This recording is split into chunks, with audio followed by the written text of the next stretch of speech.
2020 NFL Draft, the New York Jets select Mekhi Becton. Going down again. Left Q. Brad Williams. Fighting through contact, fighting through offensive linemen, being double team, multiple moves stacked into one, just a play of pure domination. This is actual film, this is actual football talk. It's a football show, we're supposed to talk football, not storylines.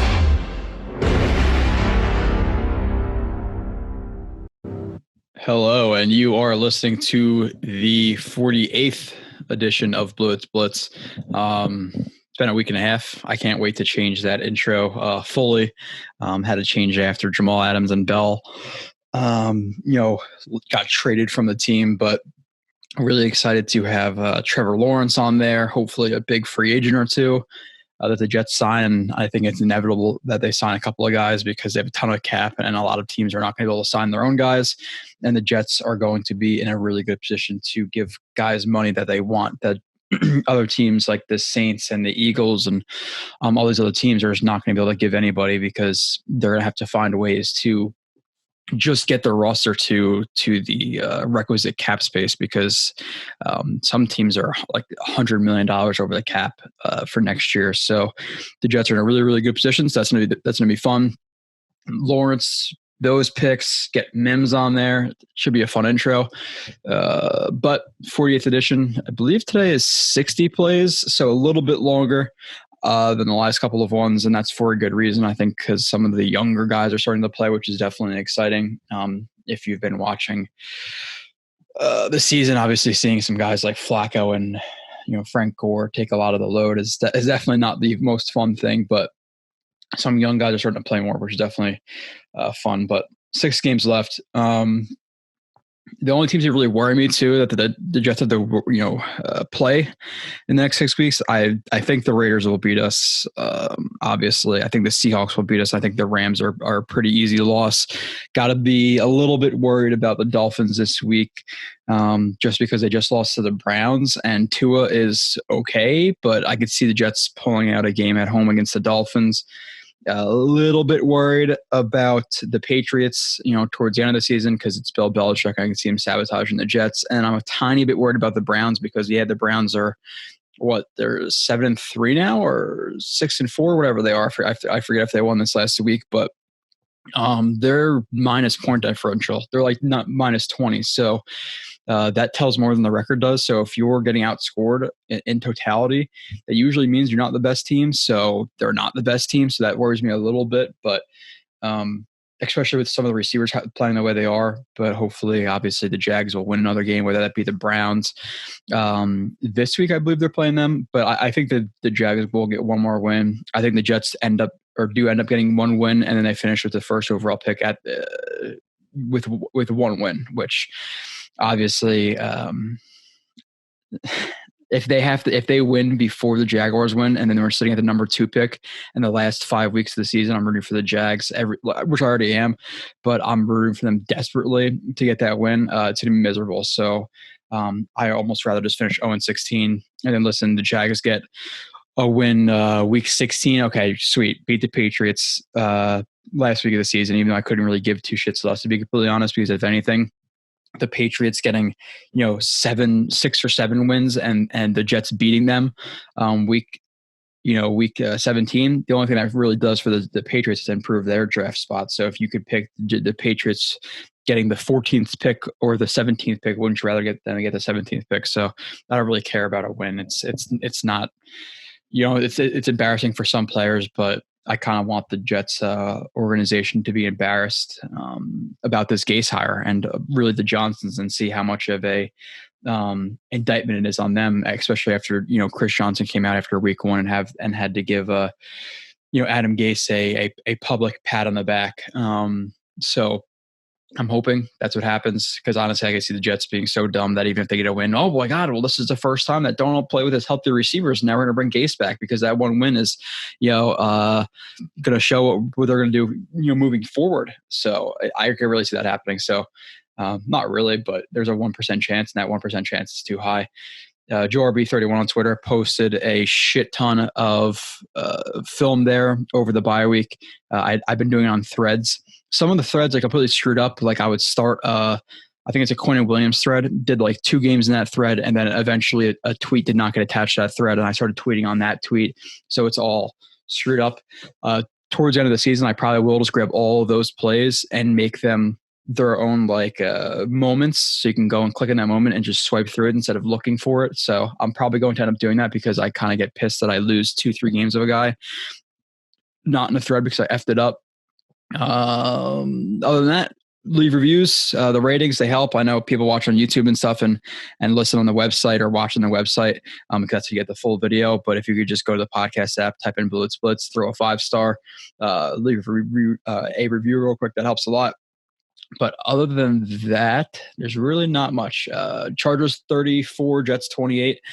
I'm going to like some of the Gay stuff. I'm going to talk about him. I'm going to run through this game relatively quickly. Not relatively quickly. It is 60 plays, so it's going to be actually a little bit heftier than the last couple of weeks. But some of the young guys did play pretty well, which is definitely exciting. Duds, as we always started off, when the Jets lose, we do duds. When they win, we do studs. So hopefully at no point this year am I starting off with studs.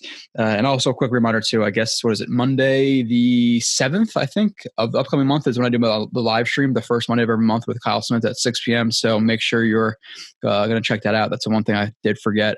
But going to the duds first, because again, we need the duds. We need plenty of duds. I hang out with a couple of Jets fans, typically on Sundays, and it's one of the it's one of my really, really good friends and his dad, and his dad's a little more old school, and he always cheered for the Jets to win. They'll get a touchdown, down 28-6, and he's cheering, yeah, let's go Jets, let's get this win. And like he knows it's the right thing to lose, but he can't help himself.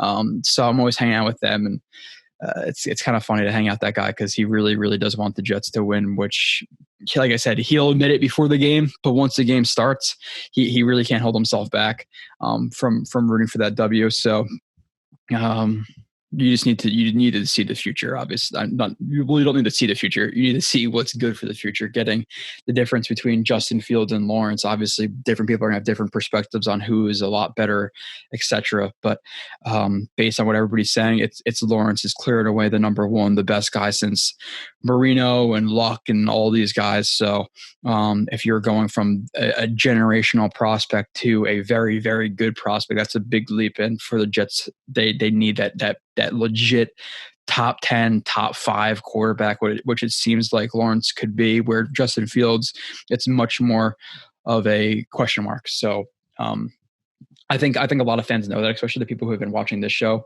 that it's smarter to lose. Like, obviously, like I said, any other year, I'm going to be pissed when the Jets lose, and I'll be rooting for victories and things like that. And I'm hoping that's what's going to happen after this year, or I can pretty much guarantee you that's what's going to happen after this year. And hopefully many years in the future, I'm never rooting for the Jets to tank again. But this year, it's what needs to happen. So for my duds of the game, I didn't do a lot. I gave it to Lange and Hewitt in coverage. There wasn't anybody who was like dreadfully bad in this game. And the duds I kind of avoided, to be honest. I was a little bit more biased to the good things in this game in these 60 plays. Like I said, I'll be honest. A lot of the issues in the zone coverage, especially with the linebackers, is a lot of spot dropping. And the Chargers really helped out Herbert, who's really decisive, really good arm. Anticipation throws, he was doing really, really good, but they were just running like spacing concepts underneath with 2 snags, 2 curls, or curl, snag, and flat, like a simple 3, not 3-level read, but 3 read across the field. And they were just sitting in the soft spots, just consistently sitting in the soft spot, isolating Hewitt versus Hunter Henry, who Hewitt did bad in coverage in terms of his numbers, but he was there on a lot of these plays. But overall, it's a lot of the spot dropping that hurts these numbers for these guys. So I'm going to give them the third dud of the game, but I'm going to kind of preface it by saying that it's not a ton of their fault. Now, do I think either of these guys are long-term starters, from 2021 on for the Jets? No. Do I think Lange and Hewitt are decent as your 3 and 4, or maybe your 4 and 5? Yes. Next year, it's most likely Mosley as your 1. Maybe it's Anua Soar as your 2, and then you have a combination of Cashman, Lange, Hewitt as your 3, 4, 5. It depends. Maybe they get rid of these guys and sign another inside linebacker if they're able to, because I'm not comfortable with Lange, with Hewitt, with Cashman, who is consistently injured through 2 years in the NFL after being injured in college. That's not a good outlook on his future. And then Peanut is a guy who, when they brought in, a lot of people were excited because he has a couple of highlight big hits on YouTube and things like that. But I think he's extremely raw and inconsistent player. So I don't want him as your starting inside linebacker, one of your starting inside linebackers. So maybe they bring in a guy, whoever's out there. I don't know who would be out there. As an inside linebacker, that's not what I'm really looking forward to in free agency, is getting an inside linebacker, but it's an important position. So, but nonetheless, I'm going to go through a couple of their plays. This is the dud segment, but the first play that I'm going to go through is actually a hit. And I do like Hewitt in terms of his physicality. He definitely brings that to the Jets front seven, where he definitely likes to hit guys. And it's a positive. It's something that makes you think twice as a running back or a tight end. And this play he actually does, relatively good. He's in man coverage, so it's not like something that he's in zone and he's diagnosing a bunch of other guys, and then he sees the running back screen. Or the running back kind of sitting in there and popping out for the screen. He's in man coverage. This is where his eyes should be locked on immediately.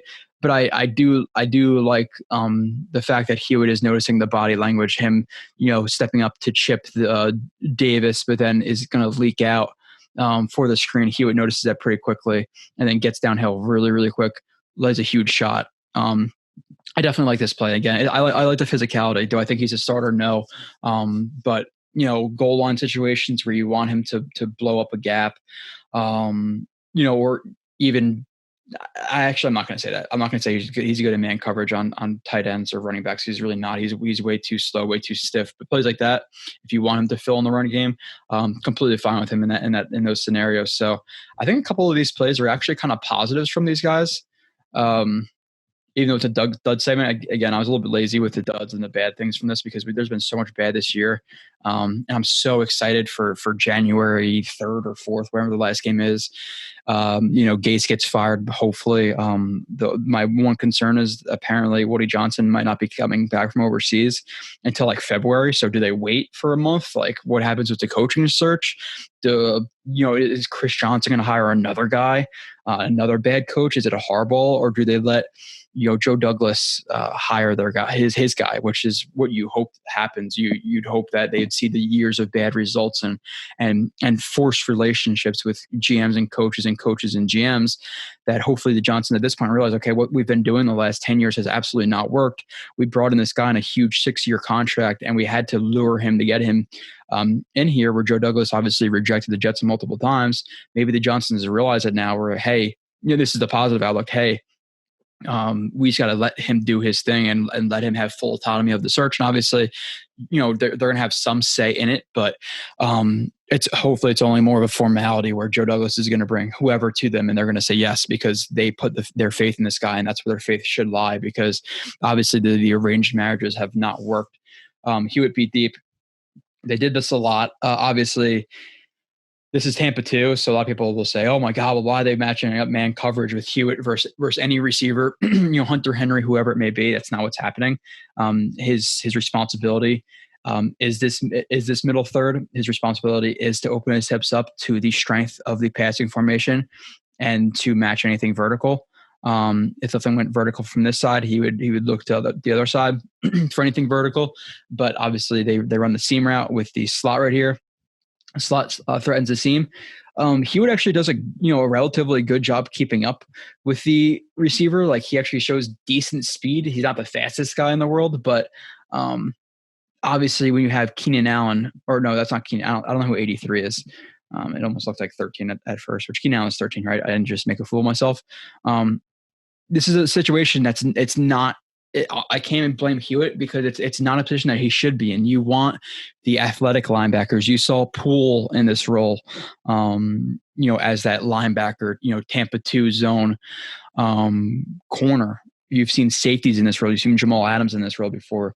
Mosley in this role. This is actually when he tore his groin or pulled his groin, whatever it was, versus the Bills. I think he was matching John Brown in this role. So you have to realize your player's strengths. So am I going to blame Hewitt for being slow? No, that's just who he is. And again, not the worst speed. He's not Alex Ogletree. But at the same time, I'm not going to kill him for this. He actually realized it. He opens up, sees the number 2 threat. Sees the number 2 threat going towards the seam, and he tries to match. It's just not his strength. So I'm not going to kill him for it. Herbert throws a beautiful ball. Receiver catches it. It's a really tough position for him to be in. It's not one he really should be in. Jenkins right there. He actually had a better game this game for sure. This was by far his best game of the year. Push up the arc, cross the face, double swipe, rip. Carries 2 guys, penetrates through them, gets the hit on Herbert. And again, Hewitt's on a terrible position, doesn't get his head around, but he's trying to just catch up to the receiver. So I'm not going to kill him for that. I'm really not. I don't think it's fair to. Again, you just don't want to see him in that scenario. That's a big problem with a guy in David Harris, who was always a good linebacker. But as the years went on, with teams spreading people out more, getting more fast, having him versus, tight ends who could run 4.5s, and having him versus running backs on wheel routes, he started to get exposed because it's not the type of linebacker he was. So Hewitt's a 2-down type linebacker. He's not a guy you want in 3rd down. You don't want him dropping into zone coverage really at all. So blitzer, stuffing gaps in the run game, sure, because he's physical as hell, so I'm fine with that. But he fits a specific role. He can't cover all of those roles. Lange right here, again, another special teams guy, a guy I think could be brought back as a 4th or 5th inside linebacker. And again, I think Jets fans get a little bit too high on guys where they see Lange have a couple of tackles last game. And let's be honest, like tackles, they're packaged differently. Like, obviously one tackle versus another is not the same. If one tackles him hurdling a guy and then tackling him, yeah, that's a great tackle. But if it's a tackle where the running back, gets 8 yards deep, or gains 8 yards, and you just barely get off your block because somebody else fell on the legs of the offensive lineman that you weren't able to disengage with, and you get a tackle, are those tackles the same? No. So that's, again, I think tackles are simplistic, too simplistic of a stat to look at. But and another thing with tackles too, can we stop overrating tackles by corners? I've heard people like in recent weeks like, oh my God, Bless Austin had 10 tackles. That's a great game. That typically means that he got beat and he tackled the guy that caught the ball, right? So again, now obviously cornerback tackles are different. If a guy beats you on a comeback and you tackle him out of bounds and they just got 20 yards, not a good tackle. If you tackle like Hall did, where he blew up a smoke screen, great tackle, So Austin hasn't been having those, but again, and what I was kind of getting into before I went into my own direction is I think fans overrate, players a little bit. Like, oh my God, Lange, you don't think he can start next year? One, he's a starter because of injuries on an 0-16 team. You have to evaluate these guys as if the Jets are going to be a growing and better team, in 2021 versus 2020. So should he be starting for a good team or any team? No, not really. He should be a backup. Now he's proven that he could be that, which is a positive, because before these couple of games, you probably would doubt. I think if before these 2 games, if you had to say, is Harvey Lange going to be on the 2021 roster, I think a lot of people, if not more than half, would say no. So now it would probably jack up to 80%, so good for him. But is he a starter? No. Blitz is the A-gap. Running back fills 3 slide or 3-2. This is a 2-jet protection. He's in a fill. The A-gap away from the slide, which is Pope. Lange sees him loading up, getting low. He hurdles him. He's ridiculously high in the air, which is just how freak of athletes these guys are for being 240 pounds, etc. A little bit risky, but hurdles him, gets right into Herbert's face. But he gets, obviously, the pass off to Keenan Allen, who runs a whip route against Lamar Jackson. I think it's Lamar Jackson on the left side of this game. Defense is right, offense is left. Now Lamar Jackson again. I think I spoke about this. Was it with the Bless Austin? If you guys watch the show, you guys know I've spoke about this. When guys are going to run short crossers, or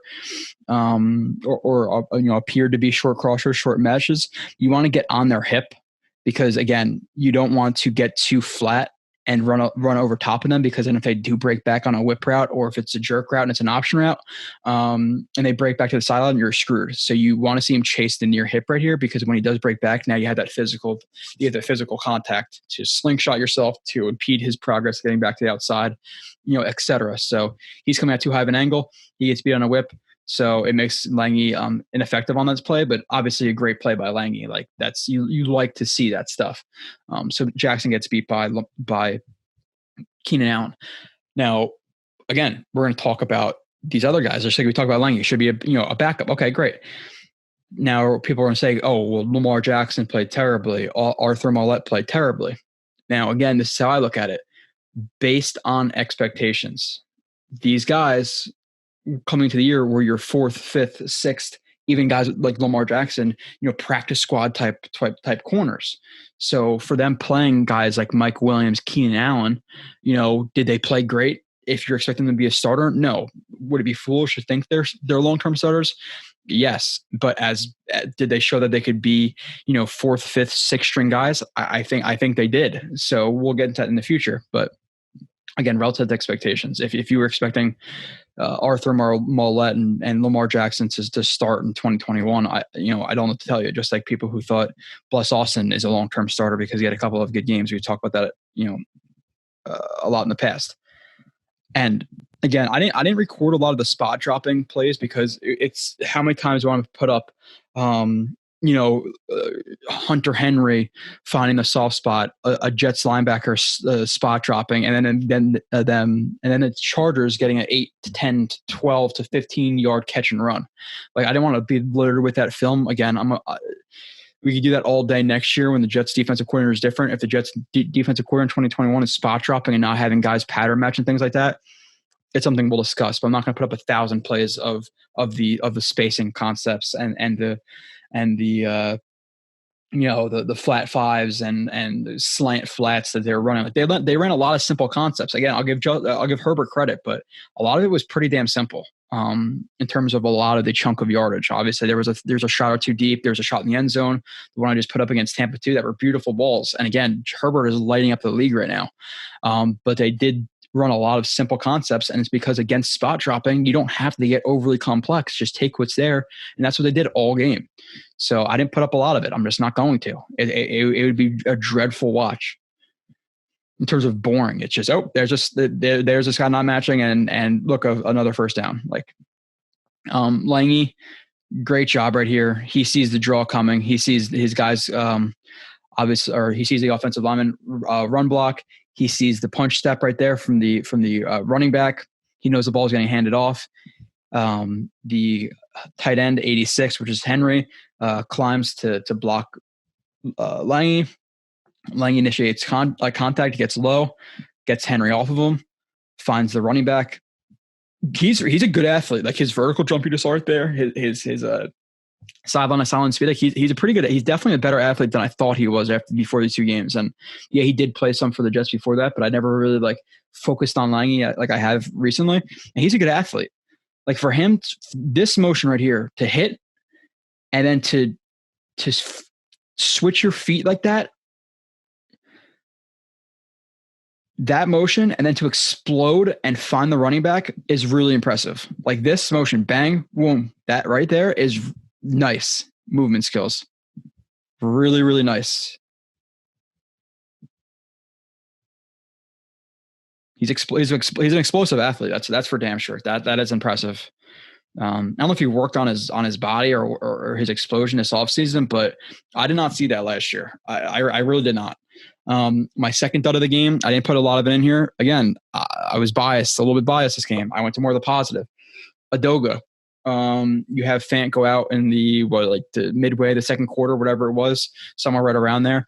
Adoga comes in, gets abused, holding calls, lets up pressures, probably let up a sack. I forget exactly if he did. And then he gets injured.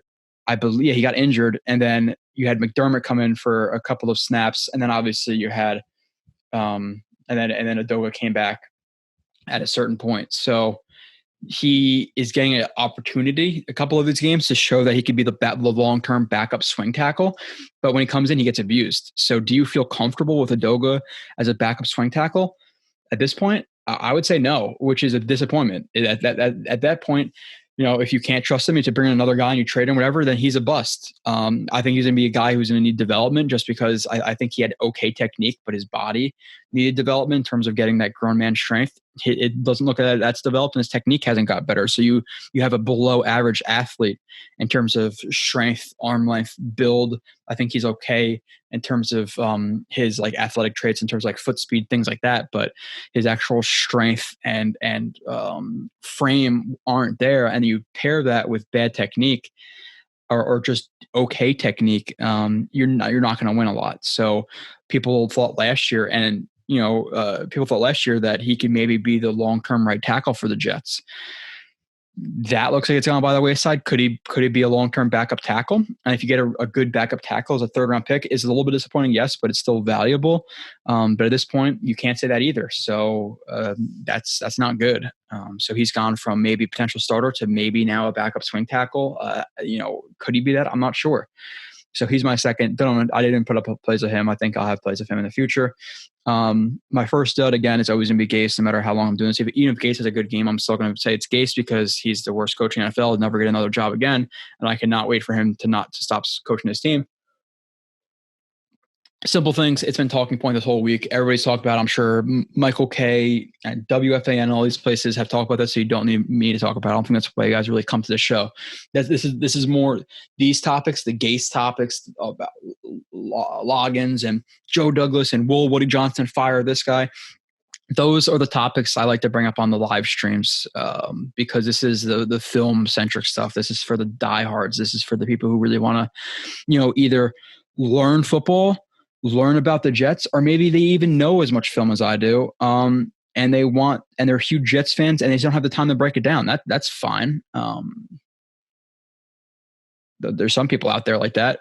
I don't know if they watch the show who are big film guys like that, but regardless, this is not what I'm going to talk about a lot, but Gase, everybody heard it. Loggins calls the plays that goes through Gase to the quarterback. So a lot of these, the talk the last couple of weeks when he started calling plays against the Bills is, he's calling plays. We hear the Patriots game. Okay, he took over the 2-minute drive. The 2-minute drive sucked. Flacco threw an interception or whatever, which thank God, king of the tank, Joe Flacco in that game. So now it comes out that Gase has Loggins call the plays to Gase, and then Gase relays that to the quarterback because Gase said that there's some stuff that he could adjust or whatever. So basically, Loggins calls the plays, Gase gives it a thumbs up or thumbs down and either changes the call or whatever it may be, which again, in the NFL, that wastes time. Play clock is it starts at 40 seconds, 42 seconds, whatever the hell it is. Even if it just takes an extra 3 seconds for Gase to say, nah, not that play, I'm going to this play, just those 3 seconds, that's less time for your offense to line up. Now, let's say, they call play 25. Okay, it's at 38 seconds, 37 seconds. Gates like, no, I really don't like that. The personnel looks like it's going to be heavy personnel. I'm going to go to play, 16, and now it's from 37 to 31, and now you're getting guys lined up, and they get lined up into into where they're set, and Joe Flacco sees them adjust and says, oh shit, no, this isn't the right play. I'm going to audible it because I'm assuming Joe Flacco audible plays, but now it's too low. Now it's at 12 seconds, and you're not going to be able to get everybody to get lined up, so you're going to just have to go with the bad play, whereas if Loggins call it in and you still had 17 seconds left, maybe you'd have time to change that play. So it's like little things like that can easily that easily could be happening in the Jets offense. And now, is that a thing that's a occurrence on every play? No, but I'm saying that could happen. So the fact that that's happening is an absolute joke. I believe there's a play in the second half for the fourth quarter when the Jets were driving where there's an incomplete pass and the Jets had to call a timeout after an incomplete pass, which obviously you want to save your timeouts for when the clock's actually running and you're trying to get back into the game. And there's also a play right before halftime where the Chargers called a timeout and then the Jets called a timeout after the Chargers called a timeout. Like, you think you'd be ready after the Chargers called a timeout. You get 30 seconds to a minute, whatever. You'd think you'd be ready. Obviously, they weren't. They had to waste another one of their timeouts. So poor clock management, piss poor leader, not a good play caller, doesn't adjust his offense, blah, blah, blah, blah, blah, blah, blah, blah, blah, blah, blah, blah. Doesn't matter. Who cares? Like, he's not going to be here in 6 weeks, which is like why I'm not going to focus heavily on it, because it's a waste of space. Because guess what? January 5th, it's not going to matter anymore. So this is why I want to spend more time talking about backup swing tackles on Adoga. He's going to be here next year most likely. Lange, Hewitt, Mims, Q, Becton, Hall, maybe Perriman, like those guys. Like, did I really care about the Bells and the McClendons and the Desirs? No, it just doesn't mean anything. They're not going to be here, and the Jets are competitive. And I do think the Jets will be competitive next year. Let me get that straight. $95 million in cap space, 2 first-round picks, 2 third-round picks. The next year after that, 2 first, tons of other picks, ton of room. The Dolphins went from being one of the worst teams in the NFL, the team that might not get a win, which were even worse than the Dolphins were last year, to a team right now who is they're 6-4. They should be 7-3, but they lost to the Broncos. But they're fighting for a wild card spot after being one of the worst teams in the NFL last year. So the Jets get Lawrence.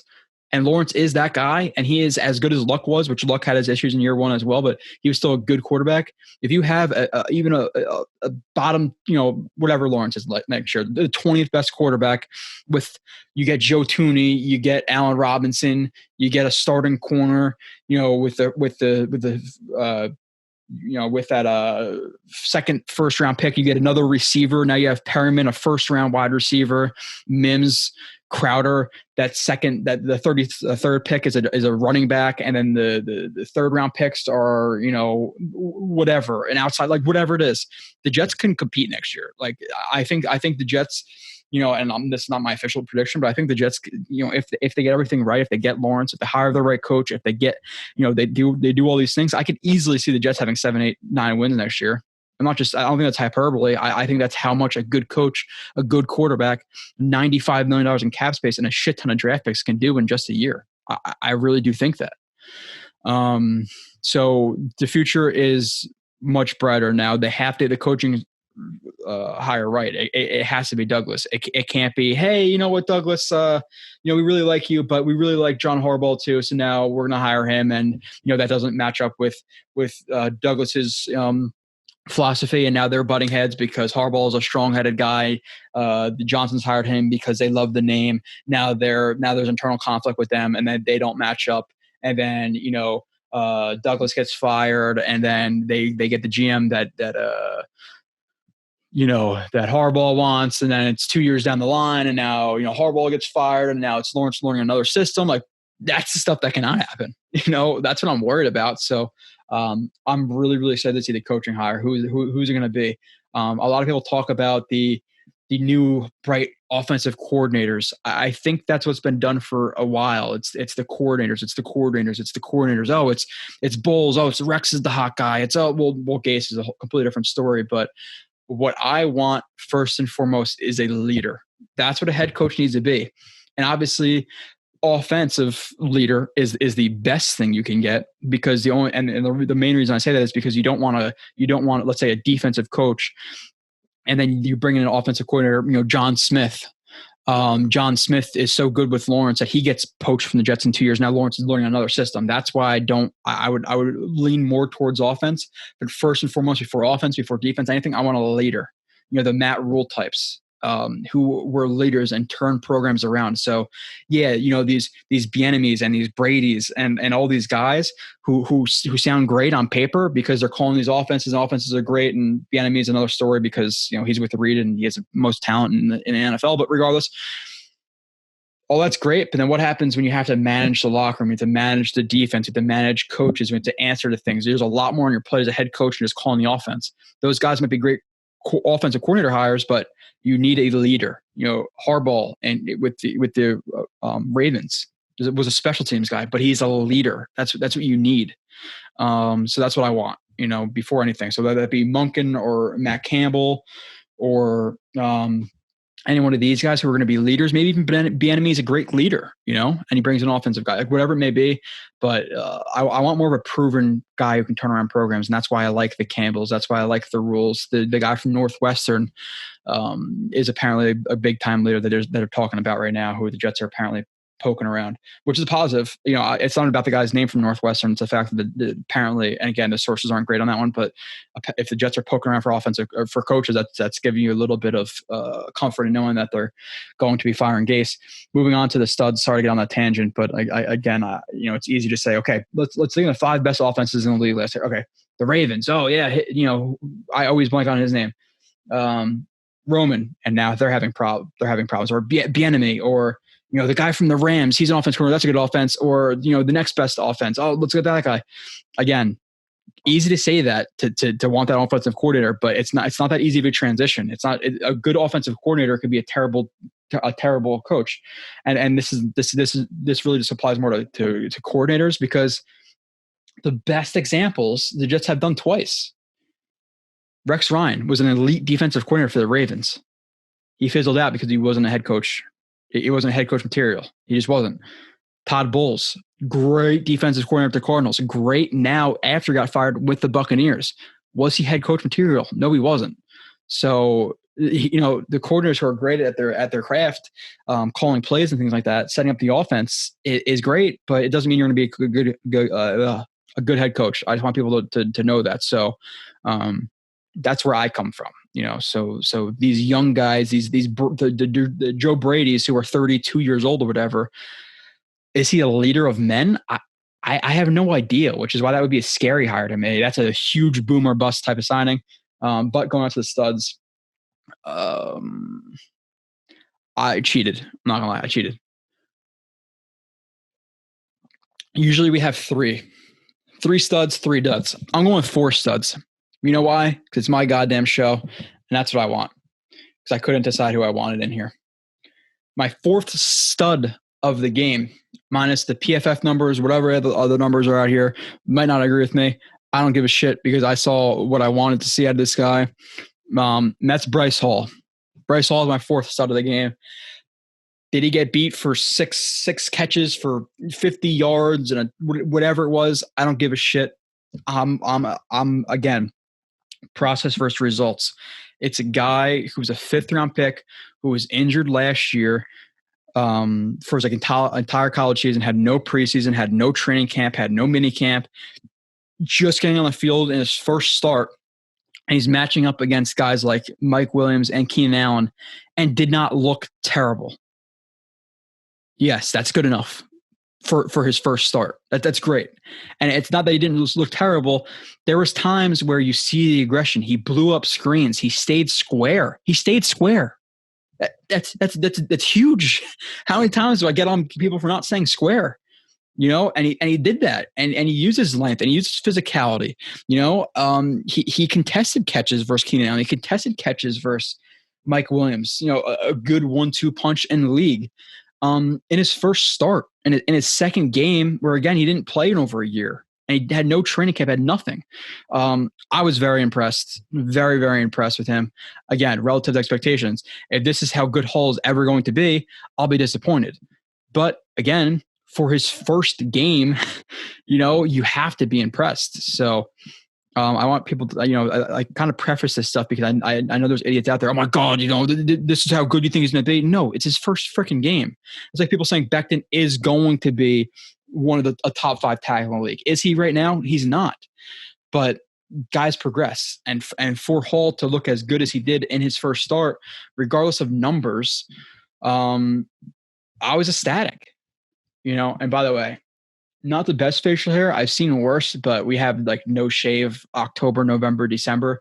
I had to go to a couple of classes in October, so I had to shave it. That's why I was clean shaven for a little bit, but we don't shave for like 3 months at where I work. So I know it's not the best. Don't think I'm growing it because I think I look cool. It's just, it's kind of, kind of has to be done, but at least it connects. Some guys can't connect. Some guys can't grow anything. So it's like a C- goatee, but that's what I got. So at least it's not a D or an F, it is what it is. I don't have the best traits passed down to me from my parents. There's a couple things I can name. My hands are always sweaty. It's weird when you interview. I don't really have to interview anymore, but it's weird when you get a little bit nervous to shake people's hands who are important. I got a big ass head. You can see it on right here. My last name is Blewett. I don't have the best I don't have the best facial hair. Like, you know, I started from the bottom, now I'm here, you know, type deal, like Drake would say. But yeah, so to get off shitting on myself, let's watch Bryce Hall. Try to make it a little bit personable. Try to get to know you guys, or you guys get to know me. To be completely honest, like people, you get used to it. I've been podcasting for a while, but it is weird to just be sitting in a room talking to a computer, you know, that thousands of people watch. I just see the little green light, and that's like everybody watching. Like it gets kind of weird, but and not that well. It's so funny. Like it sucks for Jets content creators because there are the diehards out there. But like the first episode, and we're starting a new website too, be that considered. But like Jet Nation Radio, I'll use that as an example, or I'll even use this one. Our highest I ever got on that, I believe, was 16,000 listens in a show, and that was in the off season, like free agency, whatever it was. And I can prove that if I need to. And then you get into like, let's say the first week of the season, and the first week of the season is like 6,000 listens. And then from 6,000, they lose. You're looking at week 4. Now it's 2,000. Then they keep losing, and they look like shit. Now it's 800. You know, even this stream, like first week was like 2,000 views, 3,000 views on the Bills game. Next week was like 1,500. Now it's like 800 to 1,000. You know, so I get it. People aren't as interested. They don't care about watching me break down Flacco and stuff like that. So the people who do stick around, I appreciate you. I definitely do. Numbers will start going up. The website will start doing better. We'll start having more things on the website where you have the app, where you have a bunch of stuff. So I really do appreciate the people who stick around for sure. So make sure you do the live stream, call in stuff, those type of people. Again, when I do it with Marcus, I'm not going to do a lot of call-ins because we could talk forever about football. So I don't want to kill that time. Even with Kyle, I could talk to him for hours and hours and hours, but I do want to give at least one show a month to interact. Hall, click and close. And I apologize for the last time me and Kyle did it. It was not something was wrong where we could not get calls. Like people were calling in and it just would not let us take them. Top of the screen, they go 3x1 with the Y ISO on the backs, or on the boundary side. Hall, whether this be film study, and he knows when the 3x sets, when he's off the line of scrimmage, that this usually leads to a bubble screen or what it may be. I do like how he's so quick to click and close right here and notice this. And obviously he's communicating with the safety, whether it be he thinks it's a screen, whatever it might be. But he's in a cover 2, so he's a cloud corner, so he knows he has help over the top, so he could definitely be more aggressive. Whether it's shooting downhill and they fake the screen, they go over the top, he has his back over the top. So if this was a cover 3 where he was a deep third, I wouldn't like this as necessarily as much. I wouldn't like to see him be so aggressive until he sees the ball actually thrown. But because he has some help over the top, he is afforded the opportunity to be a little bit more aggressive. So he sees the screen coming here. Like he shoots out here. He sees these guys coming to block him. He sees the quarterback. He sees the I can't tell where his eyes are exactly. They're inside. So I don't know if he's looking at the wide receiver's body language or Herbert. Regardless, he sees it coming wherever he's looking at, which both are the correct keys. He looks like he's going to load it up, and he's looking back to the ball. He shoots the gap right here between the two receivers, takes him down. This is like early into his career. I am listen, again, it sucks. The Jets are losing. But the young guys and how they're playing, even P. Ryan a little bit this game improved. Now he's hurt, of course. He's on IR. But Hall, in my studs. Becton is in my studs. Quinnen Williams, is he in my studs? Maybe. He is. You know, these guys are young and they're playing well. You know, and that's exciting. The Mims, the Bectons, the Halls, the Quinnen Williams out there are going to be the long-term pieces. So, at least it's not a year of the Jets playing bad and the young guys are not playing well. You know, Becton is underperforming. Hall's still on the field. Mims has 4 catches through 3 games. Like, it's not like that. So at least be happy with that stuff. And again, I'm hyping up Bryce Hall because I like the film that he showed at Virginia, and his first start, I was really impressed. He's going to do nothing but get better. Now, in terms of his game, he definitely was a little bit too hoppy. I would see more balance in his back pedal, a little bit more patience. He was definitely a little bit jumpy and uneasy, and he's a little bit jerky, like he wasn't as fluid as I wanted to see him. But overall, again, I'm showing a lot of plays from him, but this is great. I think he's looking at Justin Herbert now from this view. So he sees Justin Herbert, snap the ball, turn his shoulders, and he shoots. That's exactly what happens. He's looking at Herbert. You can see it. Reading Herbert, he's a cloud. He's the flexibility to do that. He sees it coming, fires, tackle. Awesome. It's great. You don't play that better than that. That's exactly how you want to play that. No other comment. That's all you need. 4.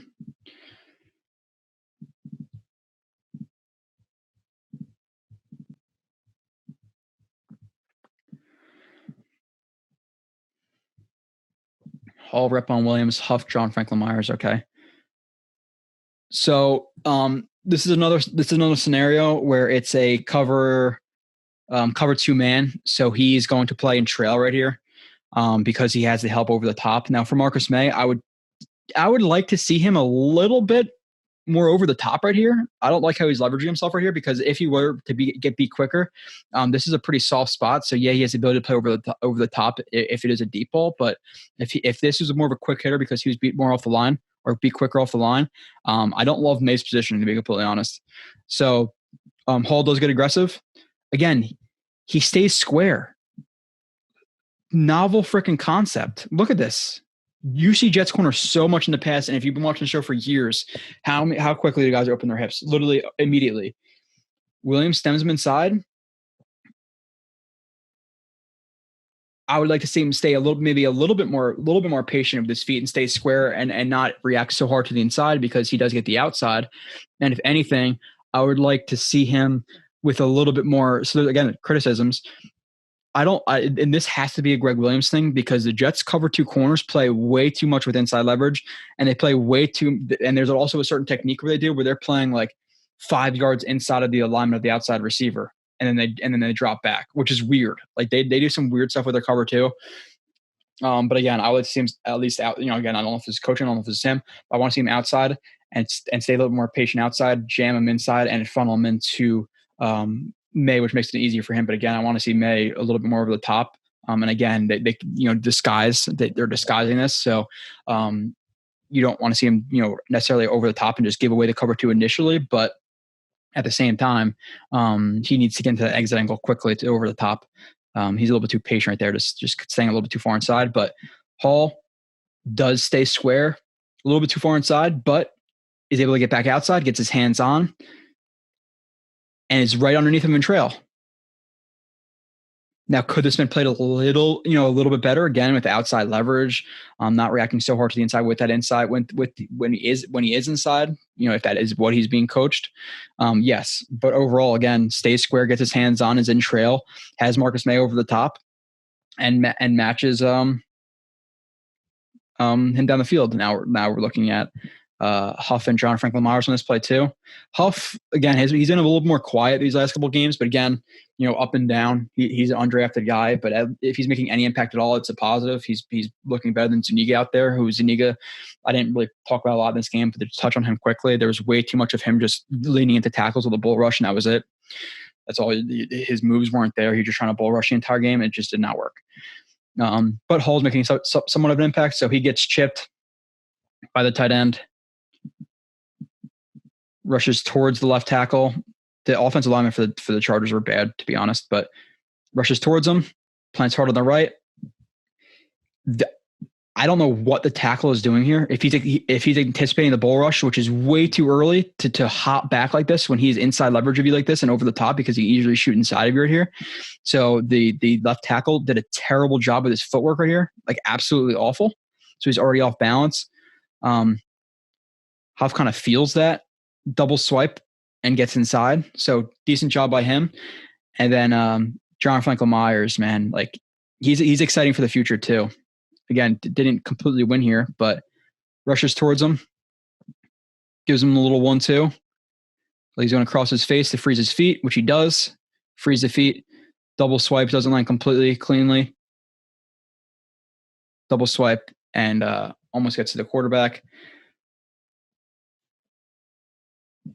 But plays done right there.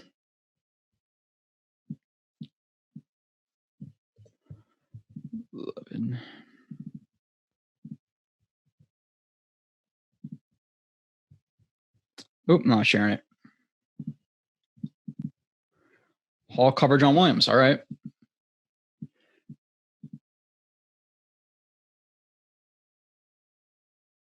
Again, he got beat here, but did he get beat to where he's 5 yards off and he got completely roasted? No, like this is the catch that they're having to make for him. Again, expectations. Do you want to see him completely shut this down in a year or two? Yeah, sure. That's not what's going to happen right now. So the one tiny criticism is I don't want to see him angle his hips off right here. He does open his hips up a little bit too soon, but he doesn't completely open the gate. He angles off. It's a little bit different than completely opening up, obviously. Full open versus like a half open. I also would just like to see his hands a little bit higher. And again, a little bit of no man's land or 2 yards off, but it's okay. Just tiny criticisms. Outside leverage, he shuffles pretty patient with his feet right here. He starts to run. Gets his right hand into the bicep onto the shoulder area, on the bicep there. Williams defeats that hand. He gets the hand back on. Williams breaks back to the ball. He does a good job getting his right hand onto him again, slingshotting himself. I always talk about slingshotting, get your hand back on, because obviously if you're not going to get your hand on right here, for him to turn completely around is going to be a lot harder than if you use that point of contact. You're gonna power through that arm. That arm obviously it's like a brake for your body. So he's using that brake to get his hips around quicker. Looks to go back to the ball, and it's just perfect. It's just perfect timing. Well, actually, the perfect timing would be like the ball arriving here, but still, slingshots, gets right onto his ass, and the ball is just right where Hall can't get it. So, yeah, did he get beat here? Yes, but look how freaking close he was. This is Mike Williams. Like, he's a good receiver when he's healthy. He's a I don't know if he's at 1,000 yards, but this is how he has to beat him. It's not in a hands catch. It hits him, in the chest, right in the left pec area, and he's beat. So this is how close it was versus other corners that we've seen in past years. This would have been, a wide open catch and a catch and run, So you have to factor that stuff in. At least I do. And not being biased towards the young guys and just to say they all played great, because I don't do that. I think you guys know that at this point. I don't think I have to vouch for myself. If you guys are going to suck, they're going to suck. I don't like Bus Austin. Would I like to say, come out here and say, oh, he's great and this is great about him? Yes, but it's not how he's been playing.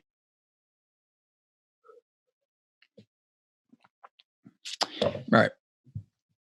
Hall versus Allen, bottom. Okay.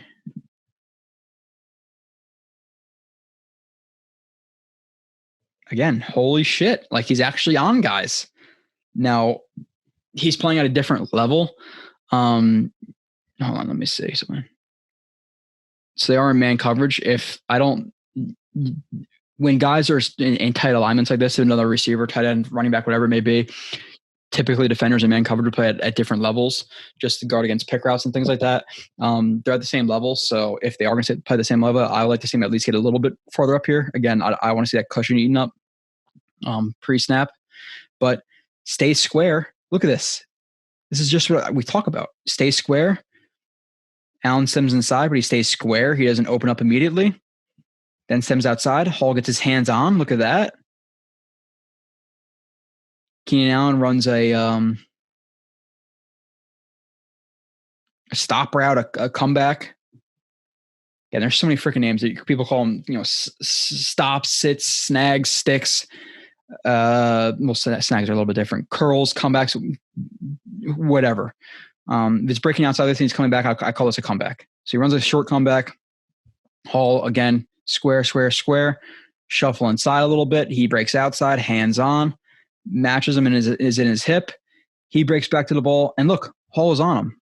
Now, if this was perfect timing, could this have been a completion? Yeah, but that's tight enough coverage.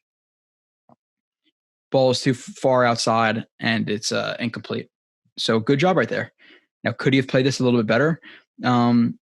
Yeah, he would have got hands on before he opened. He would have got hands on then opened, but that's kind of because he's playing that no man's land. He's kind of put in a tough position. But again, this is, argue with your couch, but Allen's a top 20 receiver easily, top 15, maybe top 10. He's one of the best. He's easily a top 10 route runner in the league, even very easily. If he was as explosive as Julio Jones, he'd easily be a top 5 guy.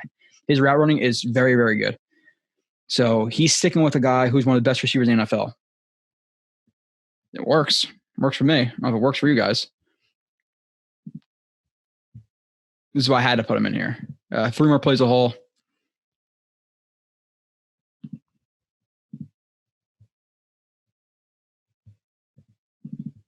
Hall contest out. Okay. Bottom of the screen. Again, the Jets are big fans of if your guy plays in a spot, he's in a spot. So he's filling the Desir role and he's filling the Austin role. I don't know why they do that, but again, look at that. Off coverage.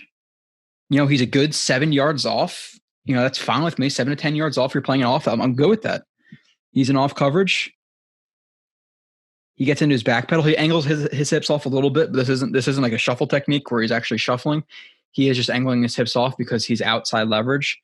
And he has inside help. I don't love anybody opening their hips like this because it does make it hard to get back to the ball. But if you are outside enough leverage and you trust yourself to get back outside, it's okay. So outside leverage, he's in a shuffle. He sees the break coming. Look, his eyes are on the receiver. You can see the receiver's break coming right here, obviously. You can see him start bending his body. He breaks. He's quick to throw that T-step. Look, T or quarter step. I can't really see exactly how the foot's aligned, but T or quarter step sinks into it. Look how low his hips are. Working off of the instep. Good angle to the near shoulder. Now it's eyes on the ball. Undercuts it. Plays the ball, plays the hands, incompletion. Does he? It's a little bit grainy. Yeah, the Chargers, I don't know what it was. Some of their film was a little bit grainy, but it hits off of his hands, but obviously a really tough catch. But look at this. Again, I'm impressed.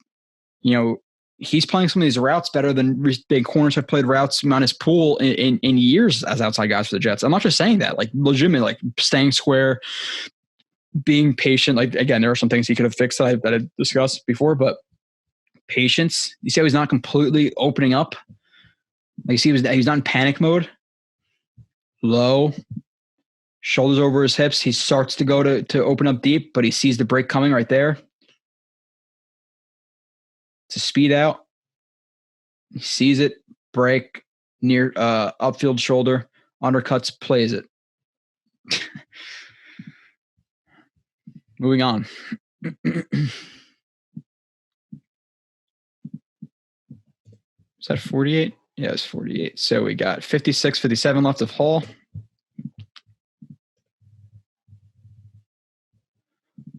Hall versus Allen. Again, good test, right? Your first start, you're playing against Mike Williams and Keenan Allen. It's pretty awesome.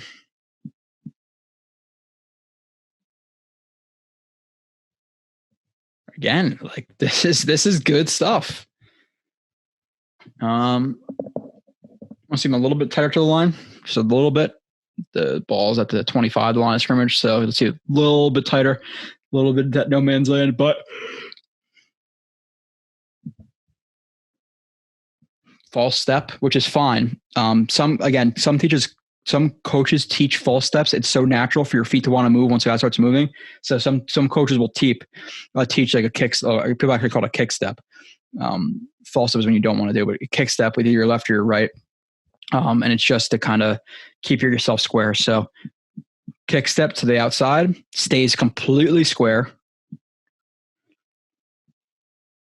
Allen stems outside. He angles off a little bit, but shuffles. Shuffle. Look at this. Shuffle. I talk about it so much. Hands on. Stays on the hip. Stays on the hip. Stays on the hip. He runs a curl. And he completely sticks it because he didn't open up too early. He angled off a little bit. And again, pre-snap alignment seemed a little bit tighter, but stays square. Shuffles, then opens. As he shuffles and he commits to outside, not too early. Perfect. That's perfect. That's fine with me. They could have got on a shuffle and stayed a little bit more square, maybe, but he starts to stem outside, so he angles off outside. It's fine. Get your hands on, match the stem, get physical in the stem. He breaks back. I don't know if he slingshots or not, but he matches it because he is not in full panic mode. He has his hands on. Holy shit, what a novel concept. Herbert tries to fit the ball in. Hall plays it. Incompletion. I think he should have been higher. He should have only, you know what? Yeah. I'll show my last play. Based on watching this and explaining this, he should have probably, I would say, easily been my number 1 or 2 stud. Now that I'm watching this, based on, again, expectations, first game against Mike Williams and Keenan Allen, I think he should probably have been number 1. You know, like that's again, numbers 6 for 7, 50 yards, whatever it was. I don't care. This is great.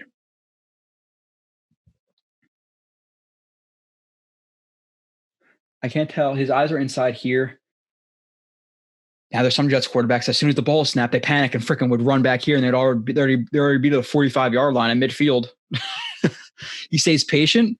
He's reading the receiver.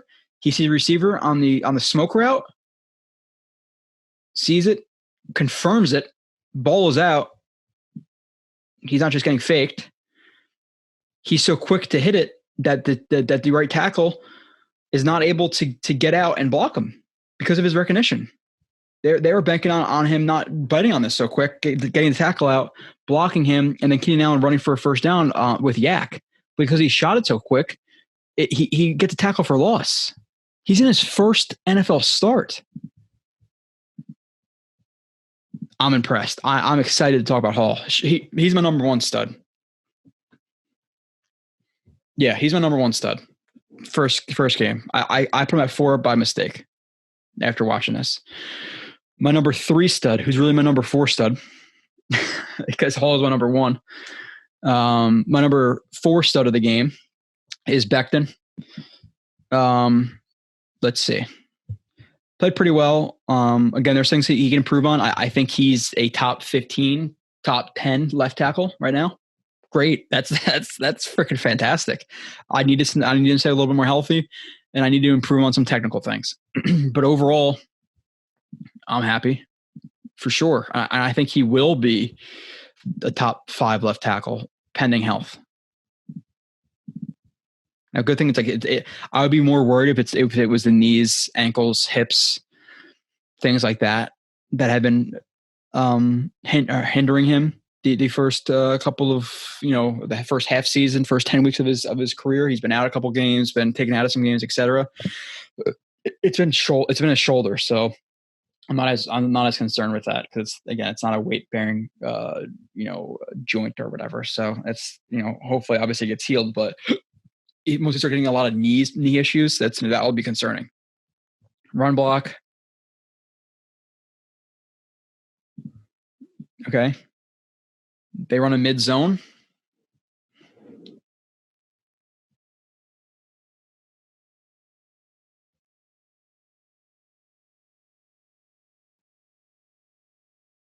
By the way, I saw something brought up on Reddit. Somebody was saying that outside zone, the aiming point's like 10 yards outside the tackle. You could not be more wrong. For people who are in that, I don't know if people are in that chat listen to the show or not, but the aiming point of outside zone is the outside foot of the tackle. Wide zone is if there's like imaginary tight end. So let's say there's like a set, if the tight end is here, that's the aiming point on a wide zone. The aiming point is on the zone play is never at 10 yards outside the tackle. Cause I was talking about P. Ryan and him not cutting back. Your aiming point is the outside foot of the tackle. And if that's getting clogged, then your eyes go to the B gap and then so far inside, they can go inside. So people said, oh, you cannot cut back on inside zone. That is so false. So false. That's not true. And if you need me to, I'll send you freaking articles and stuff like that on how people coach inside zones and the reads, and it's usually 1-2. And if he's blocked up, it's 1-2. So if your reads are 1-2 and it's outside leverage, and the defense pursuing hard to the outside, guess what you do? You cut back through the B, the A, the backside A. Like that's the benefit of zone. There's no zone play where it's okay, you have to sprint to the outside no matter what. That's false. Absolutely false. But people who are listening to this might not know what I'm talking about, but I saw that thread because my film got attached to it. So this is like and again, mid and outside is so similar. Like people have like, and some people do it too simply where it's like tight inside, outside. But like I do like 6 different types of zone where it's like belly, tight, inside is like typical. Like and different coaches can teach you different ways, but like most inside zones that I see are like outside foot of the guard or inside foot of the tackle, that B gap, mid. Mid is actually more right to the ass of the tackle. Outside is the outside foot of the tackle, and then wide is to the outside foot of the imaginary tight end after there's a tight end there. So I guess you really say tight is like A, B is, or inside is like tight B, and then mid is like loose B to C, where outside is definitely always C. And you could tell by like some of the ways like the tackles and the guards try to get leverage, like, inside, if there's a guy who's going to shoot the inside, they'll take him to the inside. Or if it goes outside, they'll take him outside because that's the running back's primary read, where if like you are running an outside zone or a wide zone, and there's a guy outside of the tackle, they really need to try to get to the outside of him because that is the aiming point. But again, different story for a different day. But I would say mid zone is typically like ass of the tackle to inside hip of the tackle, where inside is more ass of the guard to inside or to outside foot of the guard. But continuing, mid outside zone right here. Becton, 0 step that he loves, stays square to the line of scrimmage. Extends, good timing on Bosa. Again, this is Bosa, who was just paid like the highest defensive end contract in the NFL, or one of them. Gets his hands on. Now, this is a positive. I don't know if he's getting taught or he's watching his film or whatever, but he doesn't just try to throw him right here. You see how he maintains contact and runs through it? This is what I want to see more of. And look, now Bosa's not able to get in on tackle.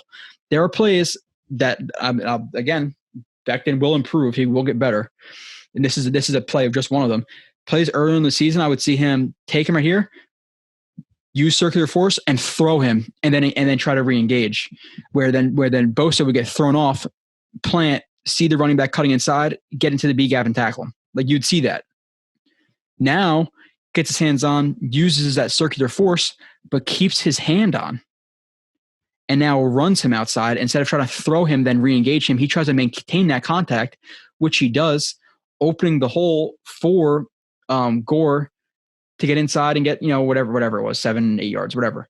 But good play by him maintaining contact. I really like that. And he needs to keep doing that.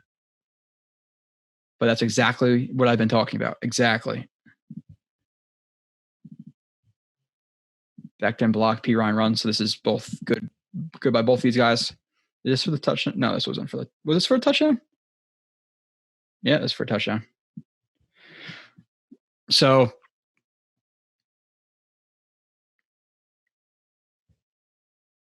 they run a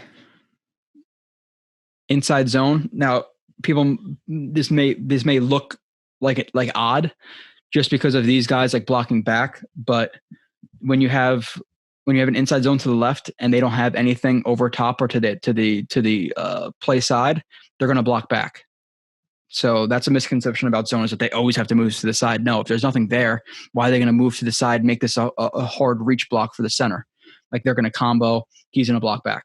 That's exactly what happens. They insert him a little bit right here just to help Becton. Becton does a really, really, really good job right here. B gap is opened.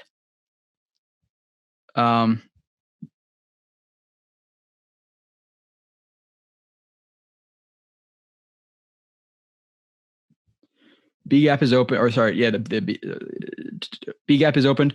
Now Becton wants to climb because he knows this guy's handled. He knows that he has Herndon right here, but he doesn't want to shoot up field and have Herndon get completely blown up and cross his face into the C gap. So he wants to stay square. He does. He roots his feet. He runs his feet, gets his hands on while he has his eyes to the linebacker. He sees the linebacker come to shoot downhill. Again, really, really good job staying patient, staying square. Hands on to Bosa.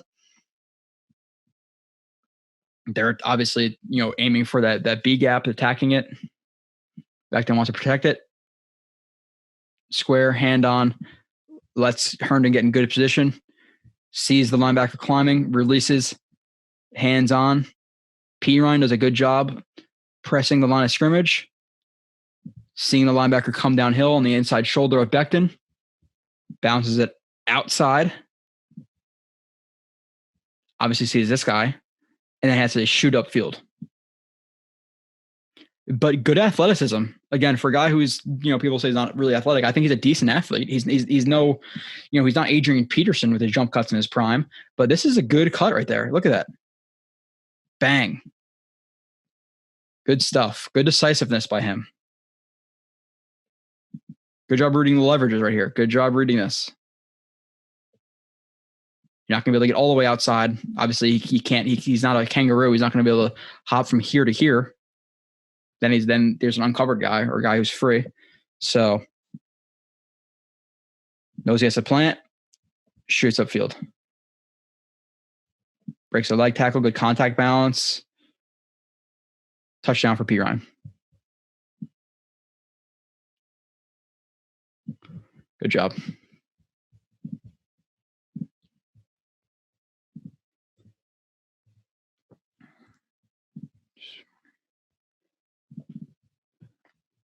All right, moving on.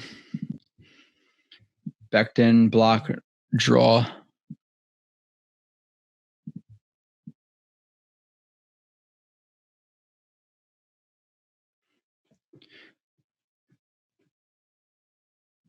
It's a really similar situation on this draw where he wants to root his feet, help the tight end who's working off of his hip on the combo. The combo block between the tight end and him. Again, he doesn't want to just release right upfield because now, again, if the draw is more of an inside run, so if he gets his face crossed, the run is pretty much screwed. So good job by Becton, rooting his feet, but staying square for the second level. He reads the linebacker. No, again, this is Melvin Ingram now. It's not it's no scrub. Square, hand on. Actually, sorry, two hands on. Lands his hand on, then lands his other hand on. Shoves him backwards while staying completely square to the linebacker. Fantastic.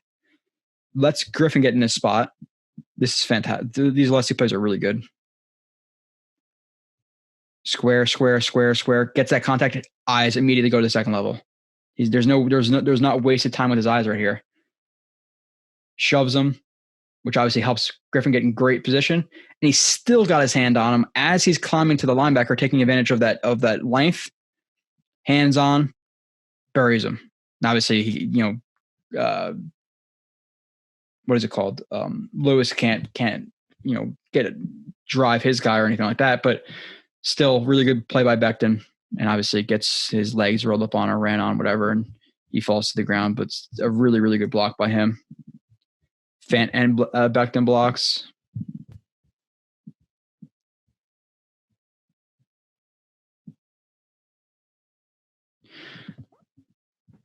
Oh yeah. By the way, by the time you're listening to it, well, it's going to come up on Wednesday night. But happy Thanksgiving. Be safe. Don't be stupid. Two things. One, I think it's the highest DWI day in the year, so people are out there looking for it because there's football, eating. People are going to be drinking. Don't be a jackass and drink and drive. Just don't be stupid. People who get DWIs nowadays are so dumb. There's literally you open your phone, which you have in your hand always. You head an app. You wait 5 minutes, and a car comes and gets you. It's called Uber.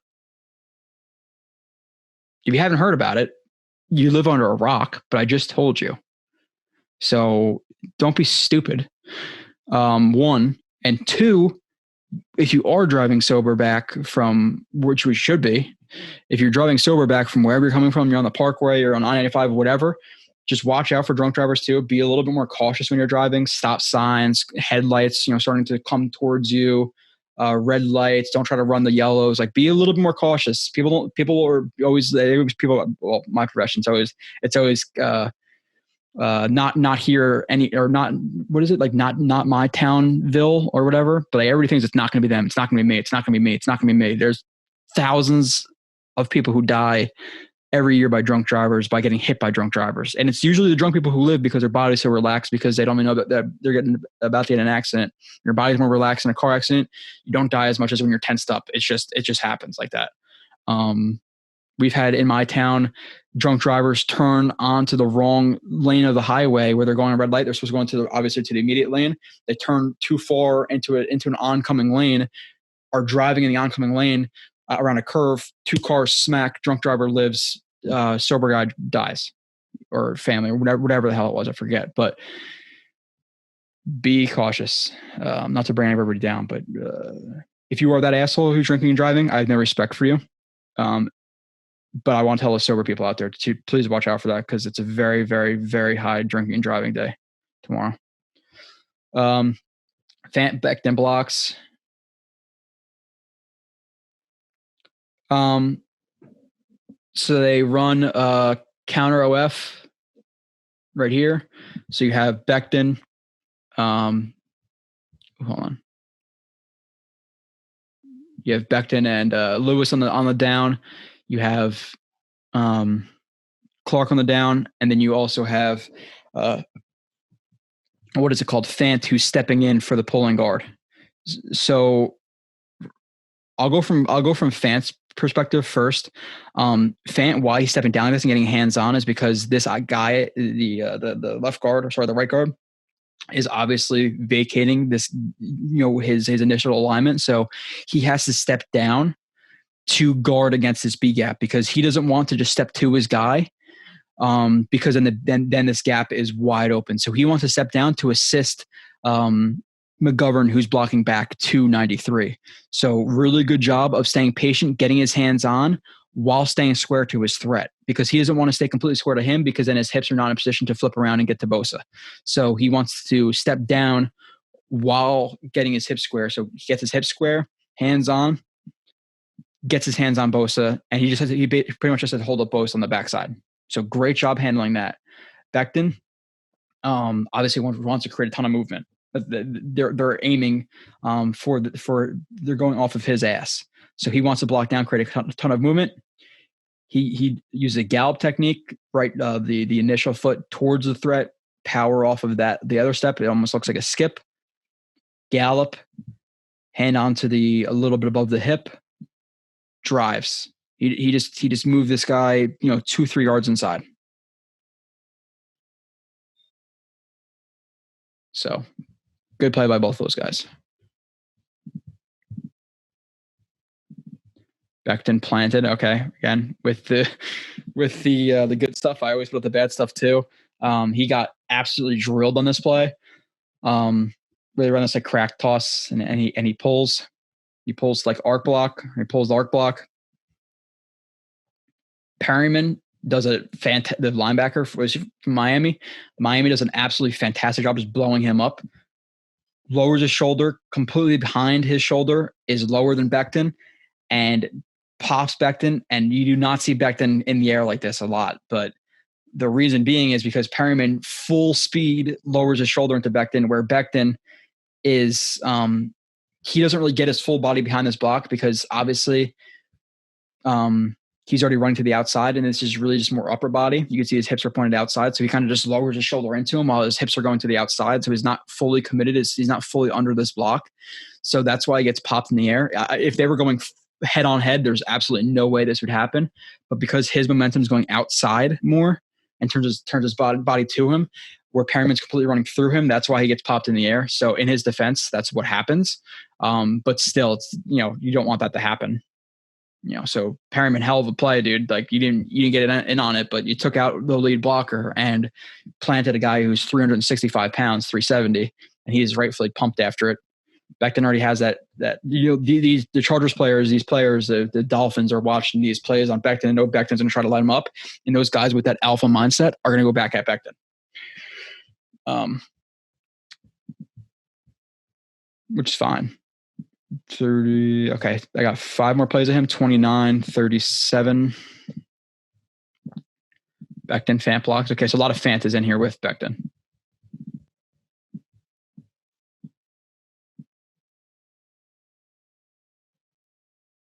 Okay, so we'll start with Fant. Again, another situation where he's on a combo. He's on a combo with the tight end. He's the high leg, as they say it. Postman high leg. High leg is literally going to have the high leg. He's going to engage. This guy's going to kind of scoop underneath of him, take over the block while he climbs. That's exactly what happens. Patient feet, square to his threat to the second level, drops his shoulder into him, hands on, climbs, drops his shoulder into Perryman. Now again, this play does not work for other reasons. 71 does a really good job anchoring down, etc. But I'm just looking at Fant, and the play does not work out. He's not able to maintain his block. He's not able to maintain his block. This is blown up a little bit. He's not able to maintain his block, and that's why. But he does a good job getting his guy out of there, because obviously if he's running off of his ass, yeah, he spins off him. But if he's where he's supposed to be, boom, he's running upfield. Becton just wants to kick his guy out. Good job with the patient feet right here. Stay square to his guy. Hands on, drives him out. So good job by Becton. Good job by Fant. Continuing on. Okay. I don't know why I said it like that. But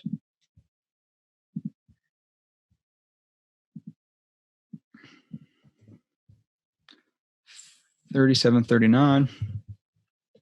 Again, exciting stuff for the young guys. Like these plays from Becton, Hall, the two guys I'm about to show after this too. Young. It's fantastic. Becton block. Okay. Again, really good job with his patience this game.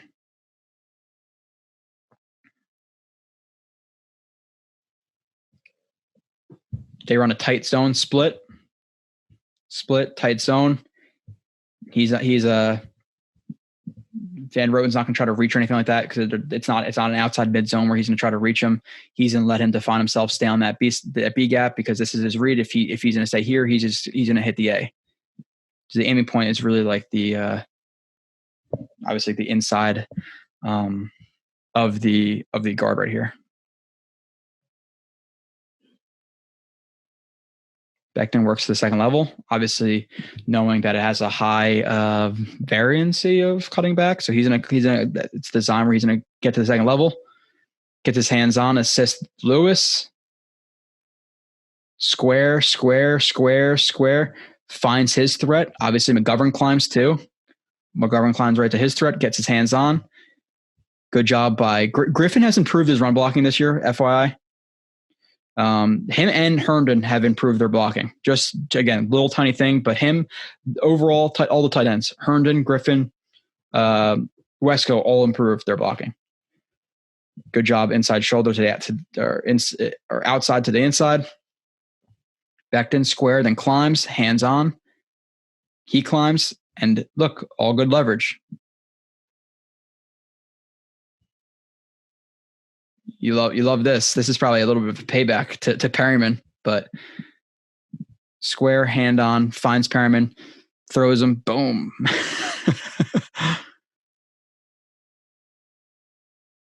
Yeah, he didn't like getting planted a couple plays before that. Where am I at? 39? Is this a Becton play? I don't think this is a Becton play.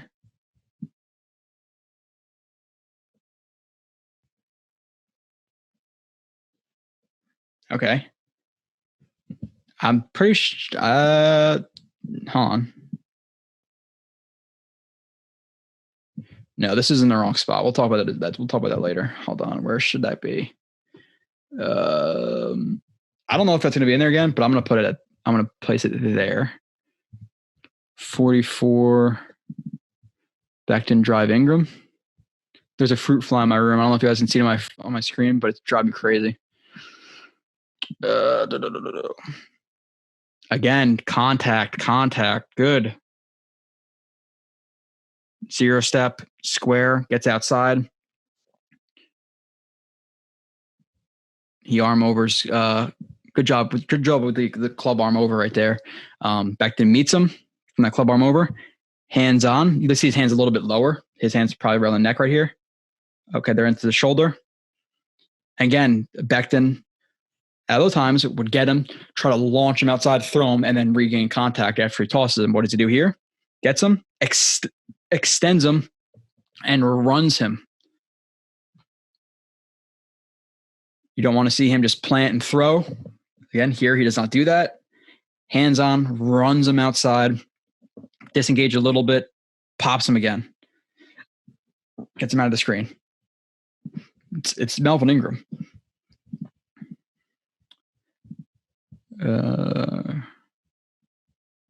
58. Let's play it back to me before we go to our second set of the game.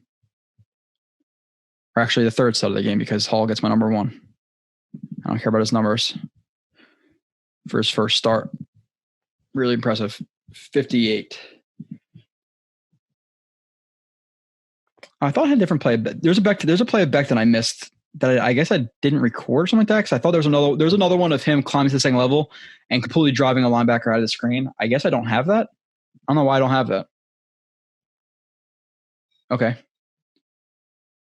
Again, another tight belly zone with the fake jet sweep, split, climbs, or no, he doesn't climb, but on the second level, eyes on the linebacker, but again, stays square, hands on, playing long, using that lever technique, playing long,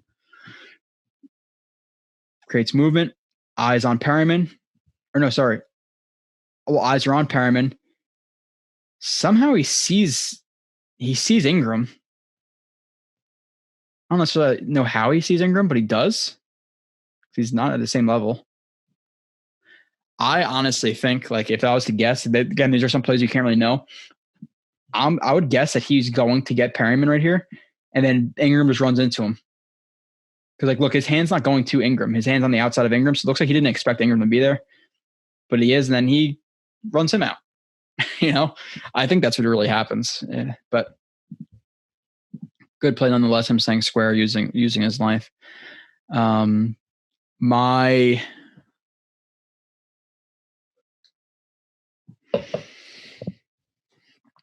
third stud of the game, where I really put. I always think I'm going to make it with my computer, but this drains your computer a lot. These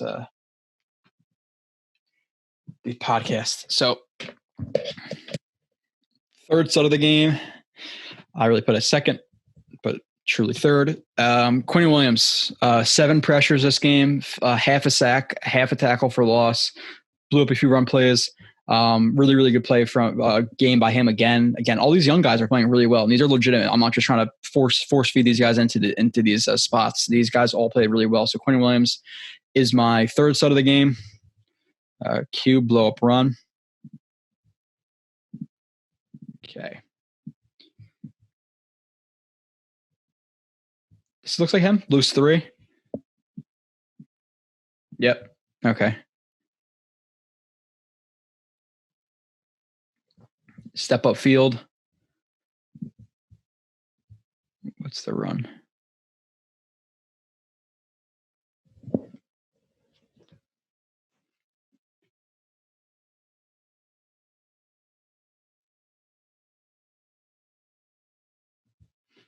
It's more of like a gap run. It's not duo. It's like a gap run where they all block down and they hand off to the backside. Have the motion right there to hold the edge. The Chargers run a lot of weird run plays that I don't always know how to label, especially watching just like 2 times on what is it called? The initial watch with you guys. I literally watch this once, CQ blow it up, record it, and then talk about it on the podcast. But Q takes step up field. He blocks down to him. The tight end, the tackle, who's not good at all, in my opinion. The left tackle, I don't know what his name is, but he's not good. Q, tight hands, linear, hands on. Extends, hands inside, extends, throws him back, finds the running back, widens, plants hard, tackles the running back. Great job. He just blows up the tackle. That's all it is. He just steps upfield and gets hands inside with tight elbows and just extends and blows him up. Like, look how fast it happens. Blow him up, find the running back, plant, tackle. Doesn't get better than that.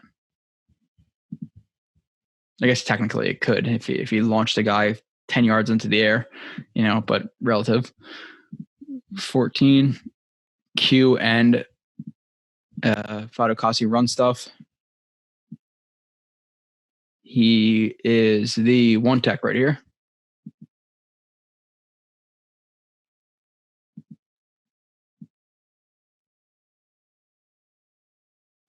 Again, aggressive step up field to penetrate that A gap.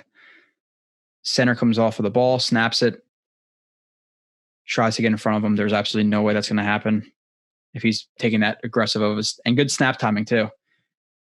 Boom is right off. Quick collision, hands inside. You see his eyes are on the running back. Running back sees where the mesh one's going to be.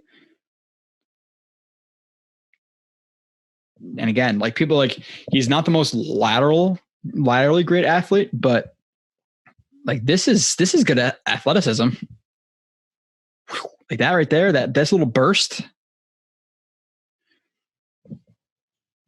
Now you'd like to see maybe be a little bit more patient, not giving that cutback, but controls the center, extends. Fadokasi cleans it up for him. Fadokasi is on the backside, in a little bit of a different position than he usually is, but as like as a 3, feels the zone steps of the offensive line, steps with it, penetrates the backside B. And again, to penetrate that, he's not going to get skinny. He's 330 pounds. He's going to have to create movement on the guard to penetrate and to stay away from the hands of the tackle. Hands on the guard, throws him out of the way, tracks down the running back, gets it on the tackle for loss. Great play by both guys. They have some players on the front 7. Like I said, some of these guys are not going to be here necessarily as starters, but like Basham, Huff are guys who might be like more of backup players, but I think good rotational pieces. Lange, Hewitt, again, rotational guys, but like as starters, Huff might be in the future, 50, wherever you want to put it, 50-50, whatever. But Q, John Franklin Myers, Fadokasi, starter. In my opinion. 27.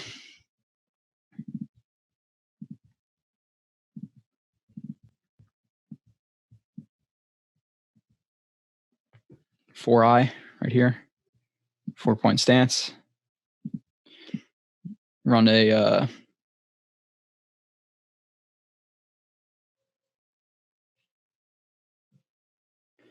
they go to run a stunt right here. Fadokasi not necessarily ready for it, but he's the picker. One step up field, tries to get the guard to open up. He's going to try to cross his face while picking the center, but again, while carrying him. He does that step up field, angle off inside, aggressive aggressive rip to carry him, gets his hand on, rip to carry, gets into the center just like he's supposed to do. He's carrying this guy while getting into the center. You did see Fadokasi set it up a little bit better to be a little bit more patient, to drive him backwards, but be a little bit more linear so he could get around. But he doesn't. He's kind of carrying all 3 guys, gets into the center, and just bull rushes them almost into Herbert, who dumps the ball down to the running back who can't bring it in. But again, quick and power. Almost gets there, but it's a pressure. I think that's labeled as I don't know what people label as pressures and not as pressures. I would consider that a pressure, but I'm not a stats person. So Q bull, 4-eye, loose 3, whatever you want to call them there. I would say more of a loose 3. It's difference between inches.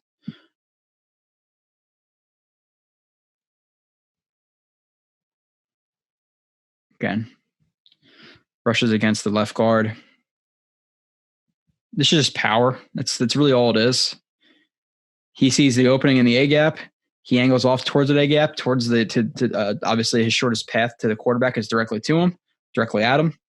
Straight line. That's what he tries to do. Instead of trying to go beat him and around, he tries to go right through this guy to the quarterback, which is fine in some scenarios. Hands on. His elbows are tighter than the left guards. And again, he's running towards him while having his hands on the left guard. Hands on. Again, guys are open so quickly because of the zone defense of the Jets that the ball comes out. Again, now if the Jets were in good coverage, now is this a sack or a hit? Yeah, maybe. But again, this is what happens in the Jets where Lange has no threat here. And again, spot dropping. This is how they're taught in the Jets defense. And in a regular defense, he matches him. If he cuts out and then the 2 comes in, he matches him, like whatever the rules are. And a certain defender, whatever the defense may be, however that defensive coordinator coaches that defense, which we'll evaluate in the future, whoever that may be in the future. Yeah, of course. I said we'll evaluate that in the future for whoever may be in the future. Too many future uses, but that's not what happens. They spot drop. Keenan Allen is going to break outside, sit in a soft spot. Easy, boom. That's what happens. Catch and gets 4 for a couple of yards, but it's first and now it's 2nd and 5. It's the easiest 5 yards you're going to get.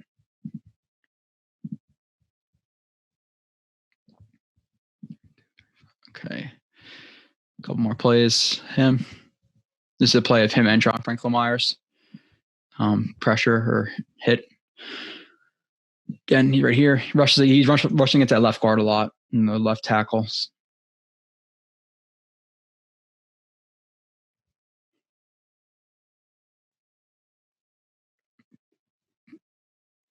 Two TE stunts.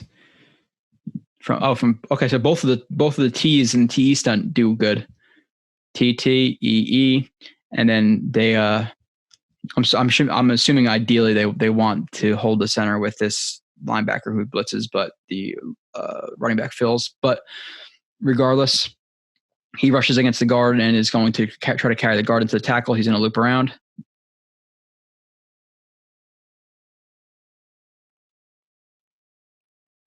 Doesn't necessarily throw the tightest rip. He doesn't defeat the hands. It takes himself right into the tackle. Tackle steps inside with a power step to pick up Quinn Williams. Quinn Williams just gets his hands on and runs through him. It's really all it is. It's really nothing that's that crazy. He does his job carrying the guard. They slide this way, so it picks it up. So good job by them in terms of that protection. This is just power. Power step by the tackle. Hands on. Throws him inside, throws a rip, hit. And again, now because, 2 things.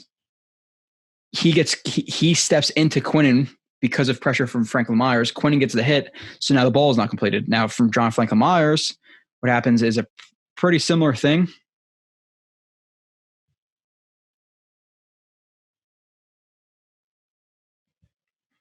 He doesn't really look like he's trying to pick, honestly. He just looks like he's trying to rush the B gap. So maybe this isn't designed, but he just loops inside. Maybe that's what happens, but this doesn't look designed because he doesn't look like he's really trying to pick that tackle. Shortens his strides. Chops powerfully with the hands, waiting for the right guard to shoot. Right guard shoots, gets his left hand inside, long arms him, extends him, throws the rip. And the rip here is more of like a preventive measure. Like he's not even throwing it on the elbows. He's just throwing it so it doesn't get on the body. So if he was to just continue running, obviously the chest is more open. But when he throws that arm up there, it's blocks. It's blocking the guard from hitting his chest. So he throws that more as a preventative measure. Penetrates that B. Athleticism right there. Look, like that sidestep. His feet get crossed up a little bit, but athleticism to stay on that gets in. So let's watch both of those and let's watch Franklin Myers full speed real quick. Again, power, preventative rip, penetrates, gets picked up by the tackle, power into a rip, hit. All right. Oh, I screwed something up. Okay. Q stunt. A lot of good plays from Q. Another loose 3, 4-eye.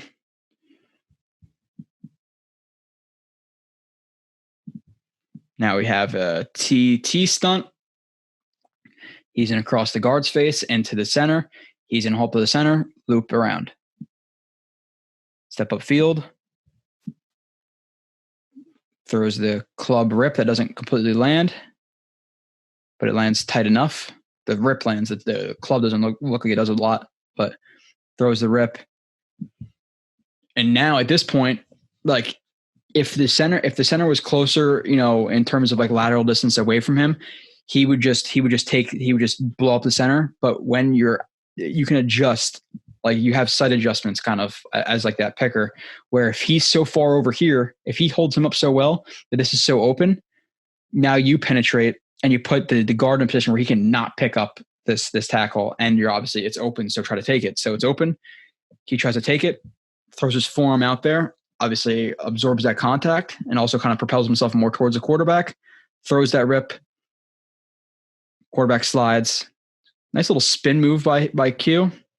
And obviously the ball gets deflected or whatever happens right here. It looks like it gets deflected. Yeah, it gets deflected. Jordan Jenkins. But good job by Henry Anderson holding up his guy, and Q obviously penetrating and throwing that spin move too. Nice little nifty spin move. Nifty, Jesus. 80. Q, Anderson sack.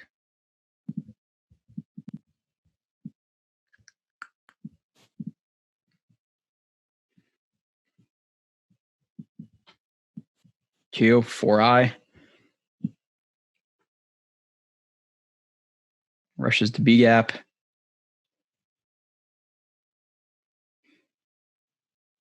He tries to like swipe and chop right here. Neither look like they land completely. The swipe might, but I can't say. The chop obviously does not land. You see he misses on that chop. Doesn't really do anything. He's still able to power through. Throws the rip that kind of, and instead of being tight, it just kind of deflects the wrist. So it's not the cleanest hand work, but is still able to get get even hip wise with the tackle. I mean, with the guard, which is never a good position for a guard, unless he's already past the quarterback. When he's not past the quarterback, it's not. Throws a little rip to deflect the hands, to forklift the hands almost. Bends to the quarterback. Hands on. Be a part of the sack. Henry Anderson as a 2-eye. Loose 1. Rushes against the center. One hard step up field. Sees a center going to shoot. Plants off of that one hard step up field. Works laterally. Club arm over.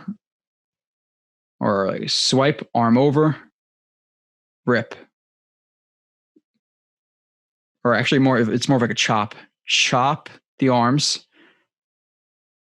I like this rush a lot by Henry Anderson. Where has this been? He's still not going to be here next year, but regardless, step, explode laterally off of it, chop, arm over, doesn't completely clear with the arm over, boom, throws a rip to defeat the elbow and help himself bend. Gets in on the sack. Great play. Jordan Jenkins too. Like this tackle is not good. This technique from him, not very strong right here. And it's very high punch. Jordan Jenkins gets underneath of it and blows him up. Though he throws him, he kind of cleans it up too a little bit.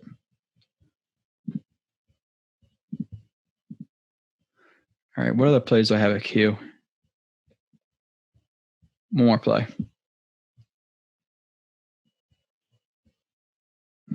47.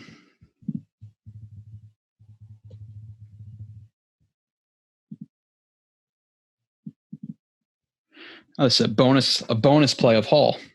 All right, I'll take any bonus plays I can get a Hall.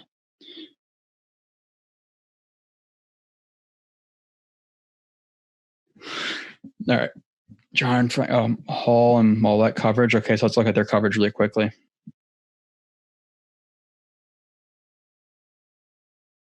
Again, another play where he's matching. He's an off coverage, inside leverage. Don't necessarily like him opening his hips up right here like this. I don't like him being so far inside. But the thing that benefits him, well, the positive of this, I don't necessarily like him opening his hips up again, because if he were to cut outside or inside, it's kind of a position that really is only guarding against the deep routes. But the positive thing is he's not opening fully up into his like he's opening, but he's not full sprint ahead. Receiver breaks back on the curl. He's able to match it, and again, tight to his guy. This is not the best technique for him though overall. That's why it's probably not in his, which is fine. We can talk about not the great technique too, but a little bit too far inside leverage. Opens up a little bit too soon and does open his hips up to run a little bit too early. He's not full 90 or 100% run, but still, even Mollett, which we'll talk about in the slot right there, square, shoulders over his knees,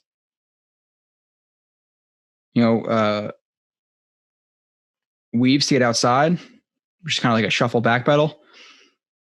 Williams gets inside or stems inside or outside to inside. He shuffles, gets hands on.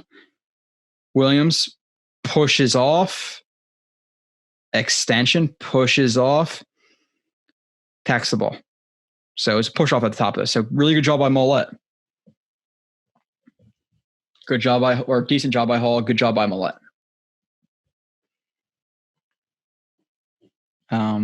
Q. Again, rushing into that left guard who he's dominated this whole game. Rushes towards him. Short, choppy steps. Guard shoots his hands wide. Double swipe. Again, it does not land cleanly. I want to see him a little bit more accurate with his hands. You see the right hand right here, which his hand doesn't really land cleanly on the left arm. See how it misses? It goes over top. I want to see him a little more accurate, but he's still able to affect the hands enough, rush that B gap, continue hand fighting, rip again, defeating more of the wrist instead of the elbow, which is not ideal, but it works enough here. Sandwich the quarterback with John Franklin Myers, who rushes the right guard. And again, it's probably just pure power. Yeah, that's what it is again. Guard is high. Hands are wide. Franklin Myers, who is an explosive, powerful, straight line athlete, gets hands. Look at this extension. Look at that. No hands on. Both his feet really aren't set. That guard is screwed. He's taking him on a ride back to the quarterback, hits him. Look how quickly he defeats that guard. Just power, just pure power. That guard is on a ride. Oh, I didn't even realize he gets cracked too on the ground. Damn. Good. That's a fun play to watch. Moving on. Actually, I'll be back in 2 seconds. I'm gonna pause it and get another cup of water, but it'll be 2 seconds for you guys. Actually, no seconds. All right. Moving on to the number one stud, or actually the number two stud of the game, because Hall is my number one. Denzel Mims drew a pass interference. Like this is something I'm not going to show. Drew a pass interference on Hayward, and another cornerback deep on the left sideline where the cornerback just completely ran him out of bounds illegally, extending his arm, just completely ran him out of bounds. 3 receptions, 71 yards. Wouldn't think he's my number one, but again, or number two, this is relative to expectation. Again, no camp, injury, just coming in the last couple of weeks. He's been super freaking impressive too. These are the four main young guys who I've been excited for. Obviously, Davis has been even taking steps in a little bit in the right direction, like things like that. It's exciting. Oops, hold on. Let me pull up the first play of Mims. I have 5 plays of him. Let's see. This is Mims Most. Did I not show anything else of this? Oh, I did. Okay, this is my script. I screwed something up here. Or I didn't show the whole rep. I don't know why the whole rep's not showed. Basically, they just run like a fade 9 route, whatever, to Mims. Mims, I think, split releases. I think it's a split release where he gets outside. Hayward is able to stay over the top. Mims obviously tracks the ball. Oh, damn. I cannot believe I didn't do that. That's a bust. Okay. What happens is, again, he doesn't do the best release. He gets to the outside. Hayward stays over the top. Right before this happens, is it this play or a different one? I think it's this play where he just slightly jabs off with the left hand. You can't see it right here because it's just after it. Yeah, just before this, he just slight jab with his left hand to Hayward's shoulder, which puts Hayward here instead of a little bit farther over. Mims tracks the ball right into his hands. Obviously, the body control, the extension, just full extension through his body to this ball, looks the ball in, arms completely 100% extended, right into his fingertips, catch, tuck into his body, and obviously gets his feet in. I cannot believe I didn't save that correctly. I cut it bad. I took that screenshot. That's why. Stupid, but he does get his hand on right before this. Beautiful catch, beautiful extension, fantastic play by Mims. Again, sorry I recorded that like shit. 53, 54. Okay.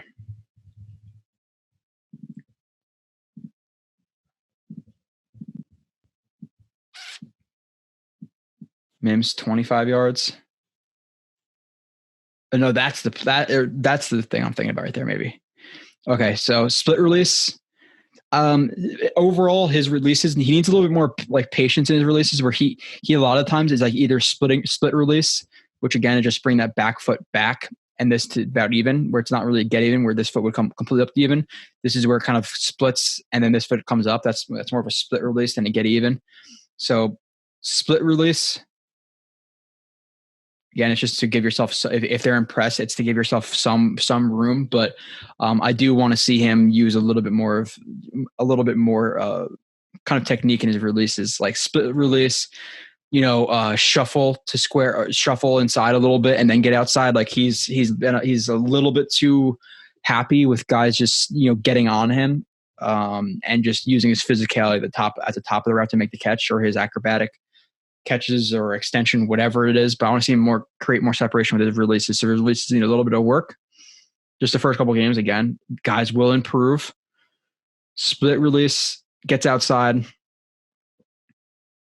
looks for the ball immediately on 9. Again, his 9 routes, like that, the fades, like this is what he did in college. So you want to see guys translate to at least what they can do in college. That's what he's doing. Now, is he going to be able to run the digs and the comebacks and the whip routes, like things like that? I think those will come. Maybe not a lot of whip routes because he's going to be on the outside a lot, but still. Guys able to stay over the top, get his hands on, is clearly pulling on Mims' jersey. That's pass interference or illegal contact. Doesn't matter. Mims runs through it, runs up the sideline, tracks the ball. You're going to see him plant to get to the outside. I think in the other view, his left hand is on the 37 right here. Pushes off, tracks, catch. I think that the other view is going to show it. No, it doesn't. Damn it. He definitely does. It's right here, though. You're going to see him get his hand on, track the ball. You're going to see the body movement of 37 right here. See, he gets jolted backwards like that. That's because as Mims plant, push off, which gets him to obviously more room. The whole time tracking the ball, never comes off of it. Catch 2 feet in bounds. And again, just throw the ball up to this kid. Like, damn, he is impressing a lot. If you didn't listen to the live stream, Marcus compared him like to early version Julio. I compared him to AJ Green. He's still thinking that sticks. And AJ Green was a top 5 receiver for many, many years, and he still would be most likely in that range if he didn't get hampered by injuries. He's been injured a lot, but 19 yards, late hit. Bottom of the screen. Again, I want to see him do a little bit more with his release right here. He just split releases again. Split, get outside. Like I want to see him. Now guys are aggressively pressing him because they want to be physical to get over the top to contest these balls and things like that. But I do want to see him, whether it be foot fire or not, you can't really short stride, but foot fire, stem inside, whatever it may be. I want to see him attack the hips or attack the DB a little bit more because he's allowing guys to just open and run with them. Now, again, it's a little bit harder when you are in getting pressed, but I want to see him eat up some more ground, defeat the hands instead of kind of just split releasing, getting outside. He tries to wipe away the hands right there. The cornerback still able to get his hands on. And there's no other view of this because they were showing freaking Joey Bosa the entire time. Joey Bosa the entire time because he late hit the quarterback and got called for it. But again, the corner is able to stay over the top. Again, want to see him ideally defeat the hands, get right outside, tight, hold his line, and then break off and have a contested catch because he doesn't defeat the hands, because he doesn't manipulate the hips right here, the corner is able to stay over the top. And that's why he goes from the bottom numbers and he bows this out. So you want to see less bow, and you want to see him, get the hips open of the corner, take those open hips, and then run upfield. And if it is thrown to the back shoulder, you have a lot more room. You afford yourself a lot more room instead of the guy staying over the top, you bowing out from the bottom of the numbers all the way to near the sideline. Flacco just chucks. You would see that he has faith right here. Like, look when he's throwing this ball. He just chucks it up. Like, Mims, please win. That's what quarterbacks are already doing. Mims tracks the ball. The corners are no shit mode.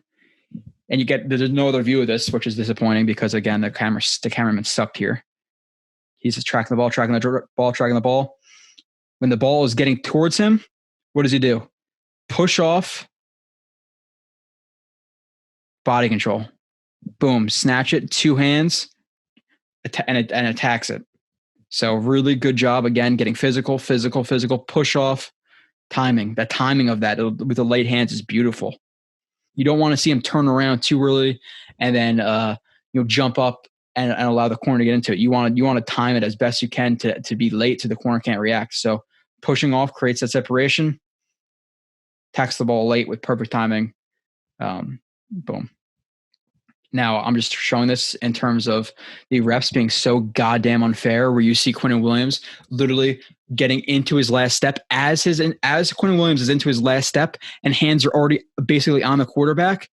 They'll throw the flag, which actually, sorry, they threw the flag here, but this is ridiculous. Bad hit by Quinnen. Quinnen Williams, sometimes it's really like the face mask in the Broncos game, the other, I think the sack that was negated by the unnecessary roughness, whatever, are bullshit. This is completely deserved. Joey Bosa, this is dirty. I don't like seeing this. Like Clowney does this type of stuff. Joey Bosa, I didn't know he was this type of guy. Myles Garrett, but literally 1, 2, 3 steps and you lower your shoulder into the quarterback. What a piece of shit. There's no room for that shit. Like when guys are into their last step, maybe even they're like a step and a half, I get it. But this is a clear attempt to hurt the quarterback. Sees the ball's coming out. Again. 1, 2, 3, bang. Piece of shit. You can see Mims tackle the ball right there. Bang. Beautiful.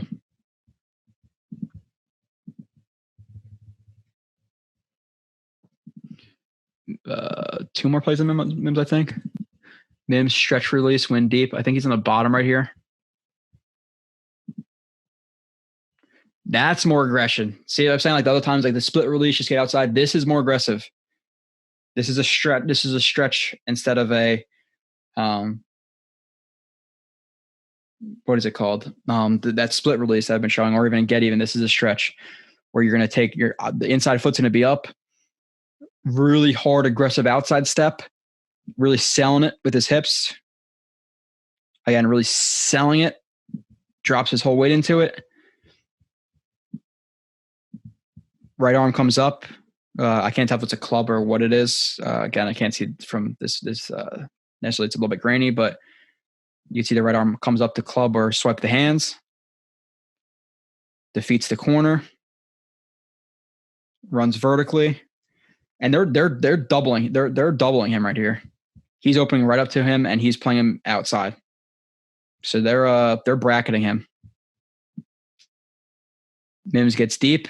Now, if Flacco was able to step into this throw, if he was to throw this in the middle of these two guys, I think Mims could have won this. He throws a little bit too far outside, and Mims he just beat the guy inside. Now he's out on his outside hip, so now he has to work through this guy back outside to the ball, which is why he's not able to get to it. Where if this ball were to be, where does it land? If this ball were to be to the goal line, but more along the bottom of the numbers, I think that Mims probably had a really good shot at catching. I probably had a really good shot. I think he probably would have caught it in double coverage because that's the kind of guy he's turning into. But Flacco puts it too far outside. One more play at Mims. This is just an improvement type thing. Release is meh here again. He'll improve on the releases. Again, this is like his fourth game. It's not a big deal. Don't think I'm killing Mims. I'm putting him with my second stud of the game and saying how excited I am and think he could be AJ Green. But need to improve on a little bit of this stuff. Again, if you want to get outside, he uses this skip release, but it doesn't really threaten the corner at all. You see how the corner stays square, and he sees Mims get outside, and he just opens up and gets over top of it, or matches him. Again, Flacco just chucks the ball up, hoping he's going to win, but he needs to do more on this release. Again, especially with a little bit of room. Again, foot fire, skip step, hop step, and then a rocker step, the right to the left to the outside, or whatever it might be. Maybe there's a bunch of different things that we review on this, but I want to see him threaten a little bit more to the inside. Get on his feet, get inside, then outside. You can't just not really threaten him very much and then get outside, because you're going to get you at a certain, it's great you can do contested catches and all these things, but you want to also have an open catch because of your route running as well. You almost rely on contested catches.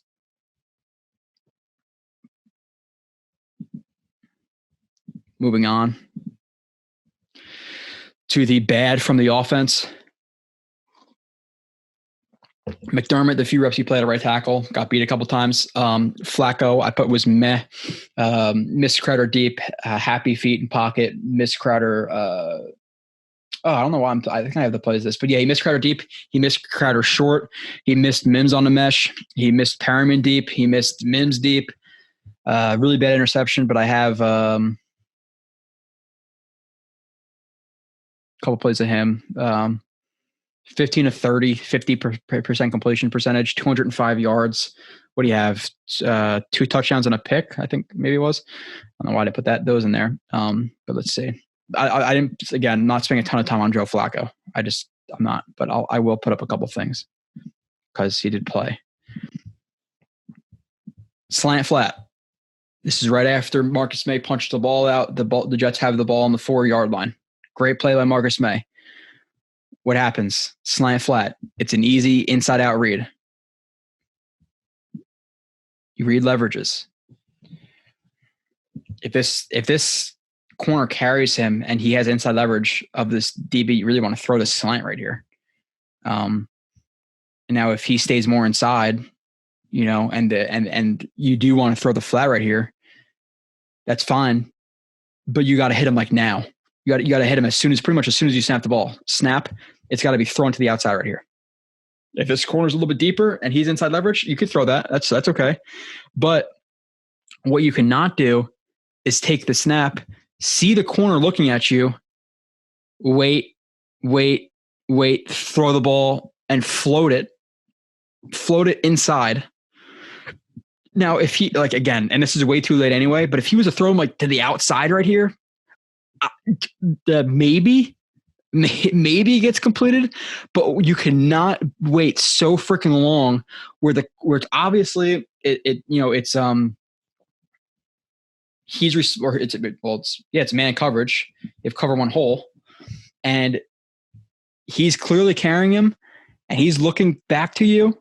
You cannot loft this ball into the air, because what is he going to do? He's going to undercut it. He undercuts it. Boom. Easy pick six. The easiest pick six of his life. He's matching a flat route with his eyes on the quarterback the entire time, and the ball is lofted out there. Terrible decision. That is absolutely awful. Again, if he was going to throw it, he'd have to like snap, throw, and it has to be again. I don't know why you would throw it, because it would basically be a missile to the outside hip and short, and then he'd catch it and hopefully breaks a tackle. Maybe that's what you're hoping for, but waits way too long. What are you doing? That's an elementary pick six. There's no excuse for that. That is brutal.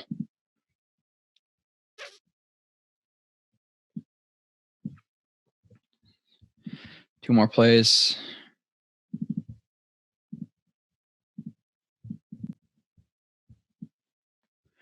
Flacco missed Mims open. Fant hit. A Fant allows a hit. Okay, so again, pretty simple stuff. Mesh sit concept, mesh sit route over the top, snag. People call this a mesh sit. A lot of congestion, and you have a lot of guys, crossing the field. And if these guys are carried, now you have Perryman on that sit route, the snag, mesh sit. And Flacco drops back. He's reading the mesh route. And it is, I think it's, damn it, why didn't I write that down? There's like stupid stuff I don't do. I think it was it's third down, and it's like 3rd and 2, 3rd and 3. So he just needs 3 yards. Drops back, reads the mesh. What happens? This linebacker carries this drag route. Mims is underneath. He only needs to get he only I don't know why I didn't mark down a distance here, but he only needs to get to the 25. And what happens? Mims is running along the 25-yard line. This linebacker's carried. This guy's over the top. What should you do? Throw to Mims. Hit him. He literally has to catch the ball right here and then and get 1 yard. What happens instead? He doesn't throw it. Gets hit. And we'll look from his perspective. Again, drops back, reads the left real quick, reads the mesh. What happens? Mims is getting carried by this guy, who obviously is not in good position to cover him. He carries. This linebacker's over the top. What should he do? He should hit Mims. He's looking right there. Unless his eyes are on the sit route, but that's more of a secondary thing to the mesh. Mesh, read this. He's not open. He's carried. Hit Mims. And he even had what is it called? Perryman, if he wanted to. So I don't know what he's reading right here. He's looking in the middle. If he's reading Herndon, Herndon's getting carried, so that's stupid. So he should look off of Herndon right now. Mims is open. Herndon's eliminated right now. Throw it to Mims. Okay, didn't throw to Mims for whatever reason. What now who else is open? Now these two guys try to get to Mims, and now look, the sit works. So the one guy gets carried, this is open, and the sit works. Basic concept, mesh sit. He hits nothing of it. And it works perfectly because the mesh, when guys are in man coverage, you're putting a lot of pressure over the middle. So now this corner basically opens up so far that he should jet stream him, where he should get right on the hip and run. But again, the mesh concept forces him to go over the top. This linebacker's in a bad position. He's not in position. Hit him. You don't do that. He's open. Doesn't throw that. Gets hit. Now you punt.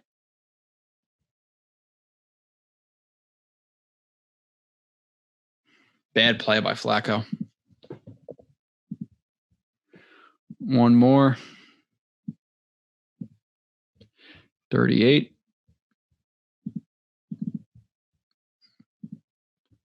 There's another play too, though. I'm going to show that has Flacco involved, but it's with the receiver later. Flacco missed Crowder, Becton block. Okay. So they run their very frequently used sail concept where you have the short, deep, intermediate, or the deep, intermediate, short. You typically, again, teams read deep, intermediate, short. This is like your check down. Play action, reading it. Obviously, you're not going to throw the post. Over, top, and outside. Deep safety. Who's open? He's rolling out to the side. Crowder is open. This is very open.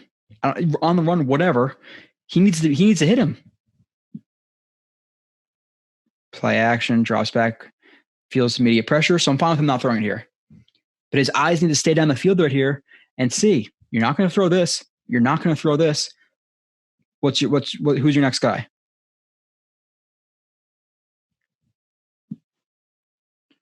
Wide open, wide open, wide open, wide open. Doesn't throw it.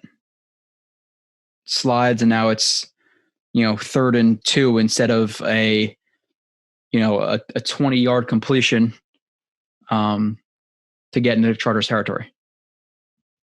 Play action.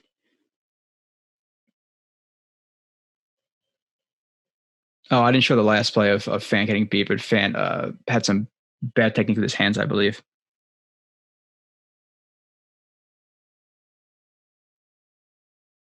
Van Roten gets beat right here.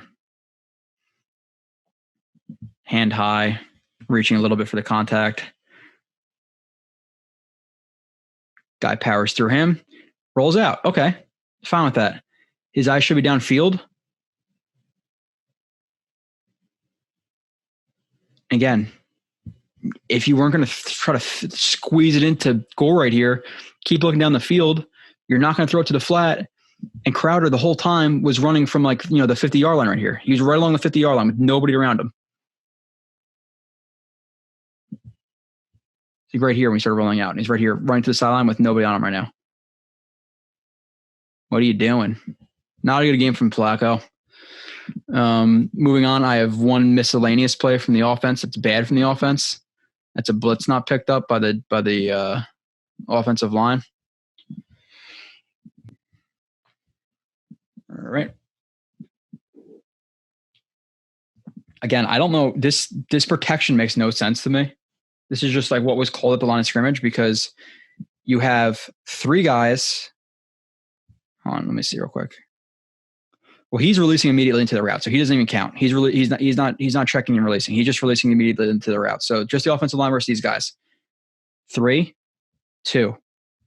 What should happen? Center, right tackle, slide right. These guys, man block, go left. That's basically what happened. This would be zone. These guys would go this way. These guys match up. Boom, boom. I don't know why the center the center and through the left tackle slide left, but regardless, this is not a sound protection. And even if you're saying if it's a slide from if it's a called slide from the right guard to the left tackle, then you're going 4 versus 3, and you're leaving 2 guys to get blocked by Adoga. So this protection makes no sense, and how they called it. What happens is, wow, look, you have 2 versus 2, a free guy because you have 3 versus 2 here. Sack. That made no sense. This absolutely makes no sense, just based on how guys are aligned. Again, slide away this way, slide this way. These guys, this is not a complex front. That's protection. That's none of the stuff that the players could do. I don't know who let that go through. I don't know who's ultimately responsible for that, but that's not good.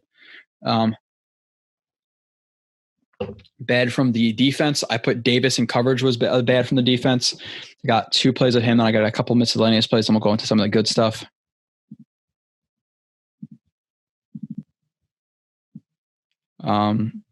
Davis is to the right here, I think. Let me see. No, Davis is to the bottom.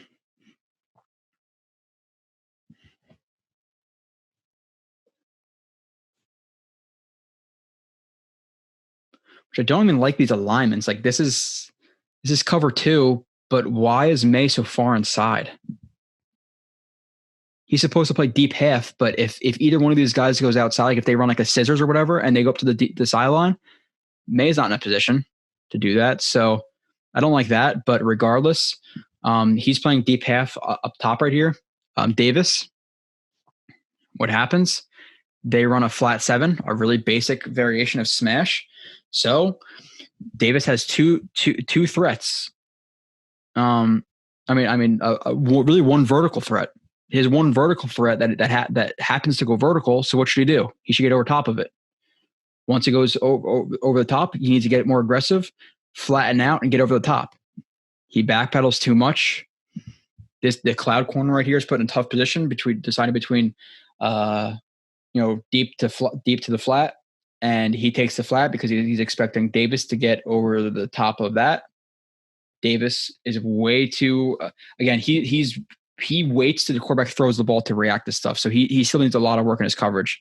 Again, when you're playing deep half and your only read is going vertical, which is what you're supposed to be reading for, that's your key.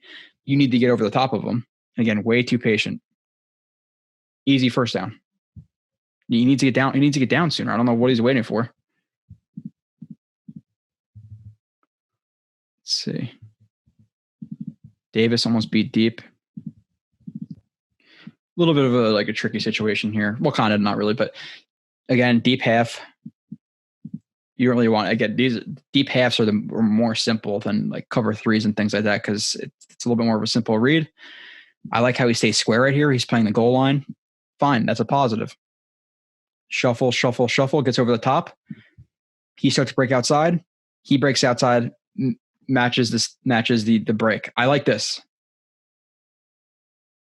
Matches, another flat 7. Smash concept. What I don't like is here. So he tries to obviously cut off the route. It just happens where he goes underneath and the Hunter Henry, I believe it is, goes over the top. He turns around to find Henry. I just want to see him be a little bit more patient right here, where he's square, so he could break either way. Davis, because he's inside of him, reacts a little bit too flat and inside, where I want to see him kind of just literally like almost like you're playing defense in basketball and square him up.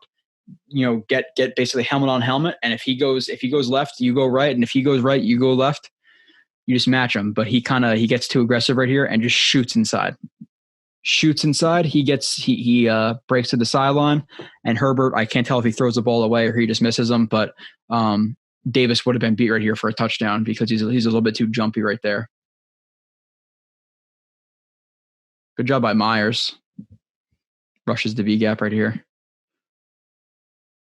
Goes for the chop, rip, and just powers through 2 guys and makes Herbert run. Again, I can't tell if Herbert misses the throw or whatever, but again, he's wide open. Why?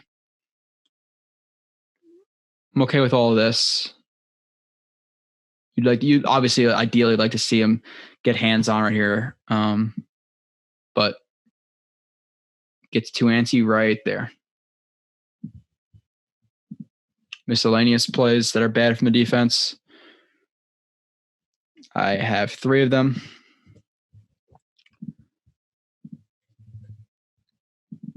May miss tackle TD. Yeah, he had one really good or 1 or 2 really good plays and 1 really bad play. So I didn't know whether to put him in good or bad, but this is obviously a bad play, so I put it in here. He's deep right here, the deep third.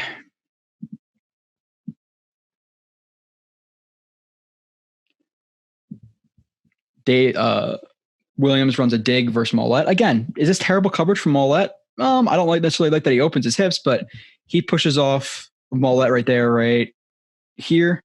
But Mollett's not in a terrible spot. Now, May coming downhill with him and Trail needs to cut him off. He needs to make absolutely sure that he does not outrun him to the sideline because this is what's open. He's behind. He's behind, so he's not going to cut upfield or right upfield or back because he's Mollett's here. So he needs to take a good angle to cut him off. What does he do? He takes an angle that's poor. Again, you're with him being 7 or 6 yards away or whatever it is right here. You can't take an angle this vertical. He's coming straight downhill across the hash right here. If he's running from sideline to sideline and he's catching the ball, how do you expect you to get down and cover this much ground before he crosses that hash? Terrible angle. Terrible angle. He has to adjust it. Ends up taking out Mollett because of the angle. Where if he did this properly, he sees that he's catching the ball and take an angle to about here where my mouse is. But again, too flat of an angle or too vertical of an angle. And how do you expect to cut him off right there? That's a terrible, terrible, terrible angle. Touchdown. He runs it for a touchdown. It should have been obviously a 1st and 10 from the 23, 24 yard line. Not good. $19. No, this is just stupid. Herbert play action. That's not sold at all. Young guys don't really sell play action a lot. Now, if you're anticipating blitz, and maybe it's because it's on the goal line, they want him to pull this short, but that's not sold very well. Again, you have Zuniga who just not see this cut coming and gets completely flipped over onto his face. Want to see a little bit more awareness of that. Herbert scrambles. Shepard ends up coming from the opposite side. Herbert slides. What does Shepard do? He's right here, right? He's right there. No, that's Fadukasi. Sorry, Fadukasi. I'll never call you Shepard again. Shepard's right here. Sees Herbert slide. He gets up.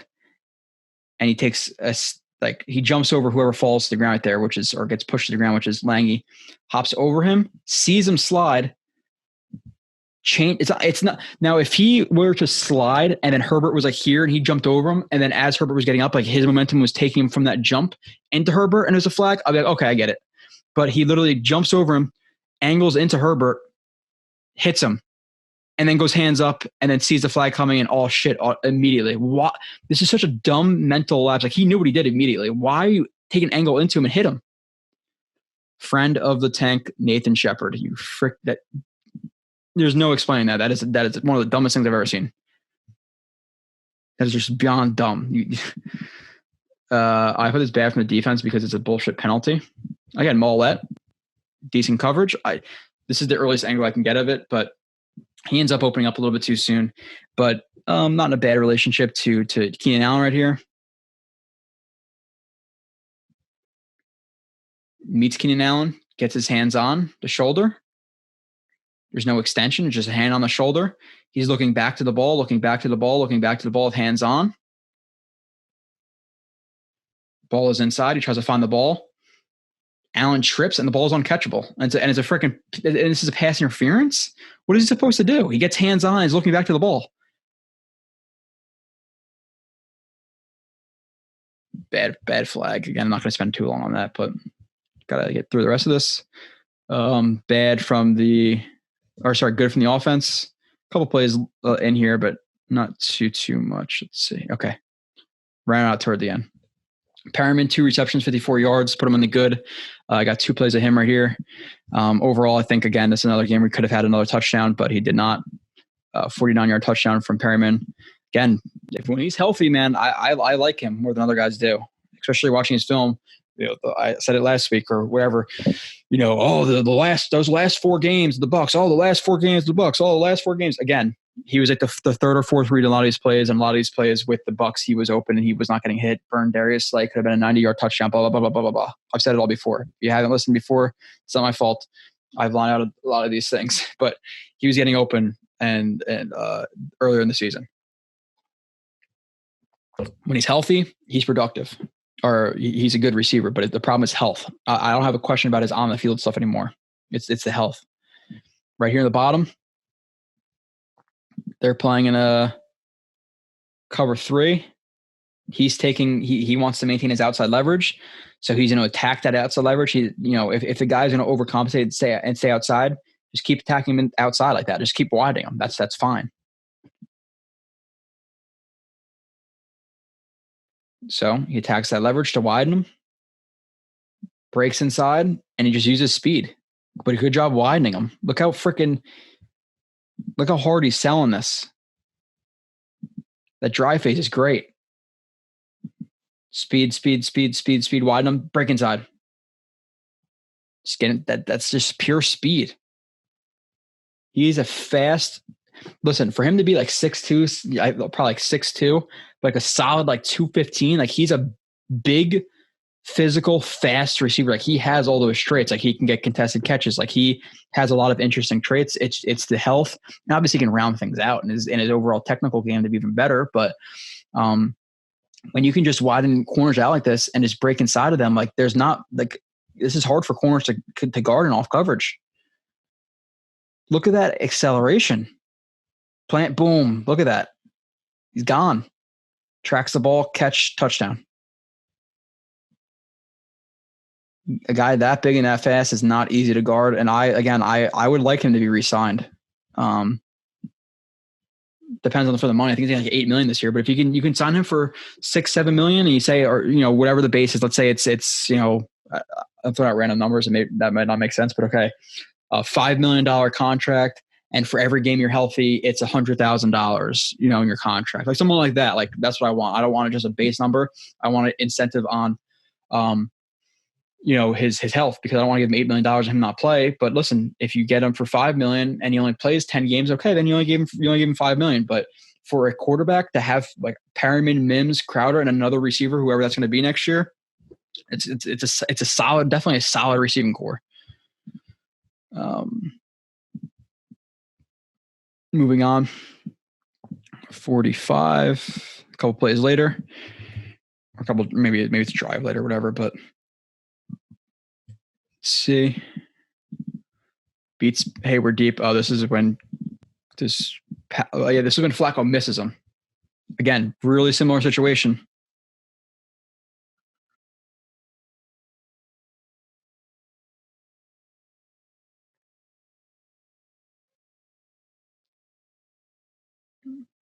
Whether this be, it almost looks like cover 4, but because there was a 3-by-1 and he's going to match the vertical right here, it looks like this was a push call where he was going to basically rob. So like, if it's a cover 4 and you have that push call because there's that one guy, he's basically going to try to rob this opposite side, and these guys are going to play vertical, so he's going to jump anything short. That's what happens right here.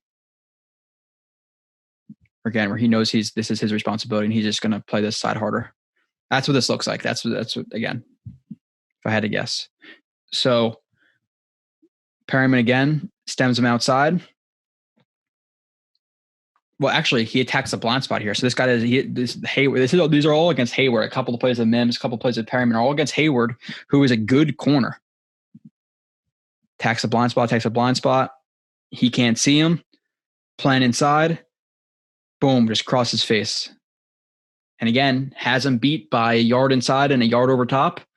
Flacco overthrows him, which is not an easy thing to it's a hard thing to overthrow Perriman.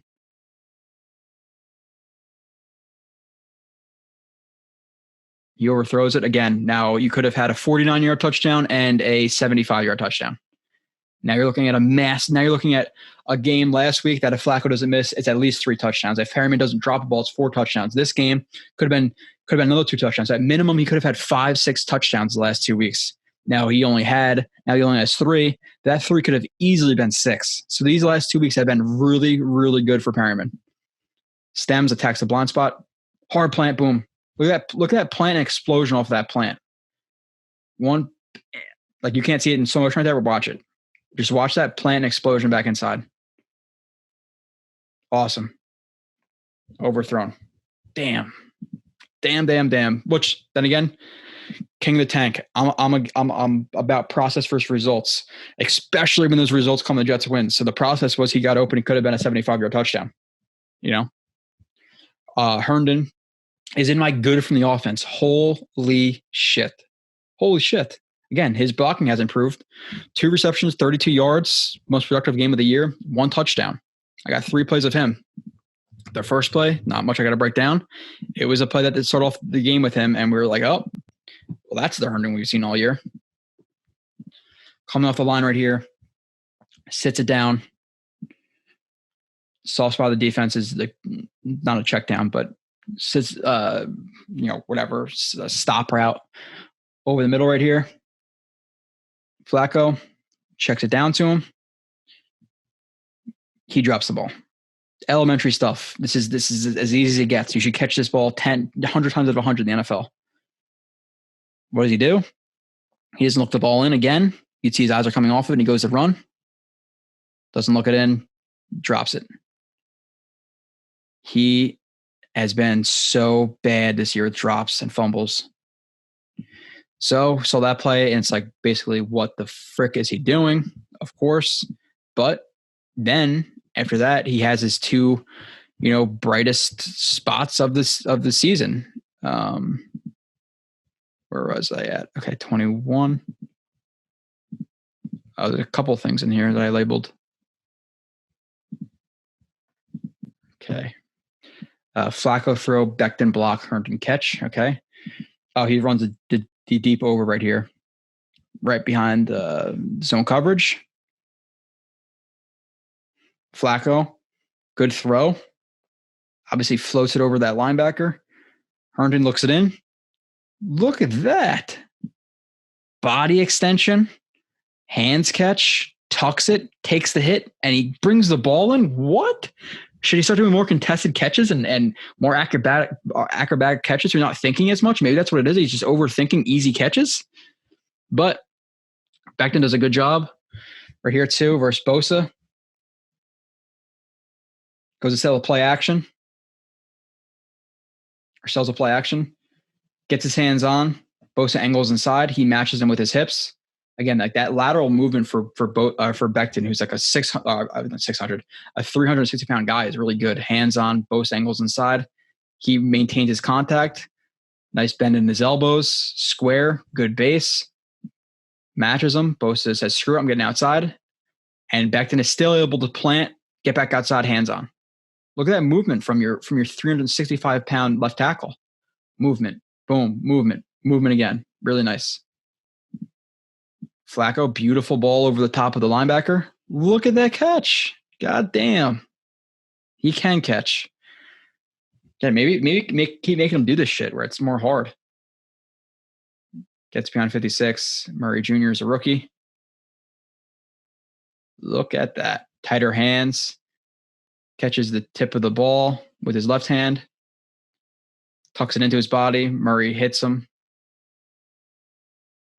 Brings it in. Wow. One more play. Ooh, I thought I was going to remember where it was, and I do not remember. 55. Okay.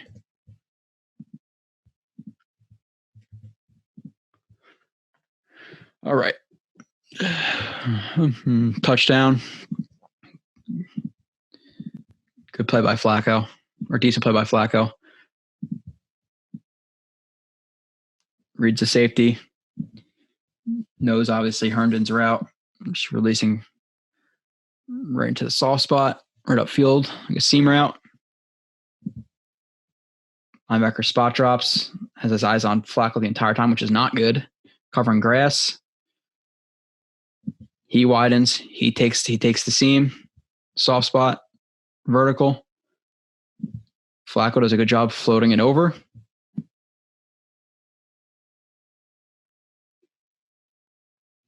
Acrobatic catch, spins in the air, catches it with his fingertips, juggles the ball right back into his body. Again, so ideally, you'd like to see him catch this and bring it in because it is a little bit high because he had to float it over the linebacker, obviously. Maybe Flacco didn't have to float it so high, but he does. Fingertips stop the rotation of the ball so it doesn't slip out. And bobbles it and brings it back into himself. Absorbs the hit from Nasir Adderley, gets his knee in. Acrobatic, good concentration, tucks the ball in, touchdown. Does Herndon make a comeback? Again, I thought his rookie year was overrated, but could he make a comeback to being a decent tight end for the Jets? Because right now people thought, like a couple of weeks or even last week, people were talking about cutting him. Is he? That's a little bit. I think that's a little bit crazy because he's on a cheap rookie contract. But Could he make that comeback to being a decent starting tight end for the Jets, or even a good starting tight end? You never know. P. Ryan, I think he had some good reps. We saw the touchdown run, which is good. Explosion, a good job reading leverages and things like that, and taking, just exploding upfield when he needed to. Of course, he plays a good game and gets hurt, and he's on the IR. Only 8 rushes for 33 yards, but overall still thought it was a pretty good game. You got one play of him where he finds the hole, which I thought was pretty good. Sorry, I cracked my neck a lot, especially when I'm leaning over looking at the screen. It's funny. I'd never cracked my neck. I went to a chiropractor who's a friend of the family. He ended up cracking my neck. I don't know how he got to that, but he cracked my neck. And ever since then, I cracked my neck. Never did it before a freaking chiropractor, which makes no sense, right? Freaking chiropractors. So they run this inside zone, tight zone split. Obviously a lot of clutter right here. So he's going to start bending his run back inside. He sees a lot of traffic coming. Obviously a lot of people crashing down on him. Traffic to the outside, bends it inside. Traffic starts coming inside, plants hard, drops his hip. Look how low he drops to that break. Drop. There's a lot of power right there. Power. Lateral. That's a good lateral agility right there. Good jump cut. Jump cut, back outside. Finds a hole. So good job. Clutter, inside, clutter. Drop his hips. Drop his hips. Open this foot to allow his hips to work over. Explode back outside. Lowers his shoulder a little bit. Gets a few extra yards. Good job. Moving on. I put Fant. I put a couple plays of him up already, but he was pretty good. He got hurt in this game too. He hurt his knee and his ankle. So it seems like he's going to be out this next week and probably the next week after that. So that's unfortunate. I said the O-line is generally okay. I got one play of that. The O-line being generally okay. Let's see. Just good run blocking. I don't know. I didn't label this for anybody, but I put good run blocking.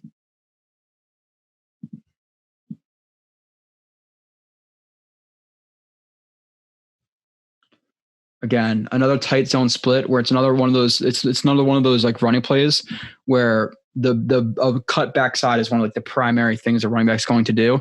So for Lewis, if this guy's going to line up in the B gap, let him be in the B gap. Same thing for Van Roten. If this guy is going to angle hard into the backside A gap, let him do that. You don't want to drop your shoulder and try to get in front of this guy and then make it an undefined read for the running back. Just make the running backs have a defined read, especially on a play like this. So he sees Gore sees that. He drives into where he wants to go. He drives where he wants to go. Fant, McGovern get to the second level. Good job by Griffin on the split block. Becton square with his feet, gets his hands on Bosa, holds him outside. He takes care of Ingram. You have Fant who releases to the second level because he knows the split block's coming, so he doesn't have to worry about Ingram on the backside. He gets his hands on the linebacker. McGovern releases to the second level, gets his hands on, and look at this. Look at this gap. Good run blocking. That's why I put it up. That's good job by a lot of guys. Miscellaneous play, one of those.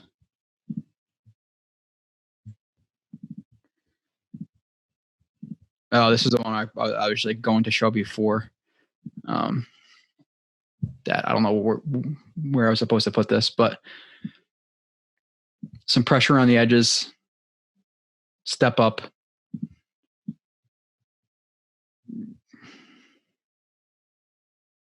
Crowder just angles off inside. Angles inside. Sits it down. Stop route. Drifts the soft spot of the defense. Linebacker's here. He didn't drift here. Flacco sees him. Throws the ball.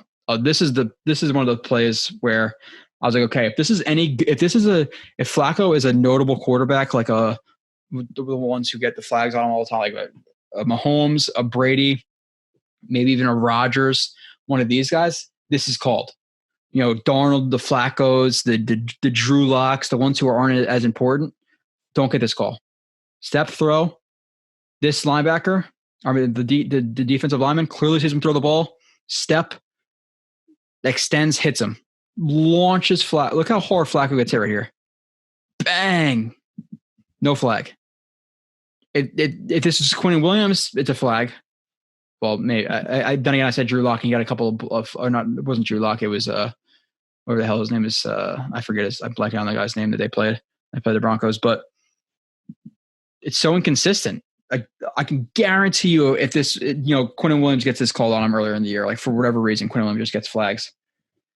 Quinn Williams will be on his last step. Like Quinn Williams would be like, would hit him and the ball be coming out like now, and it would still be a flag. This guy takes a whole extra step and lunges into him. Good job by Crowder attacking the ball. Good job by Flacco seeing him, but no flag. I just hate the inconsistency of the NFL. Good from the defense. Okay. Foldy Fatukasi, 1.5 tackles for loss. Overall, good game. Showed a couple of plays of him before. Got one more play of him right here. Run stuff. I have like 5, 6, 7 plays left, I think.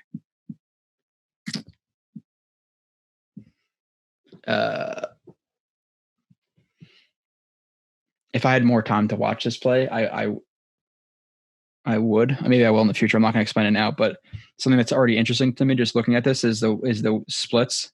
Wide split, wide split, wide split. I'm going to see what they're going to do here. Okay.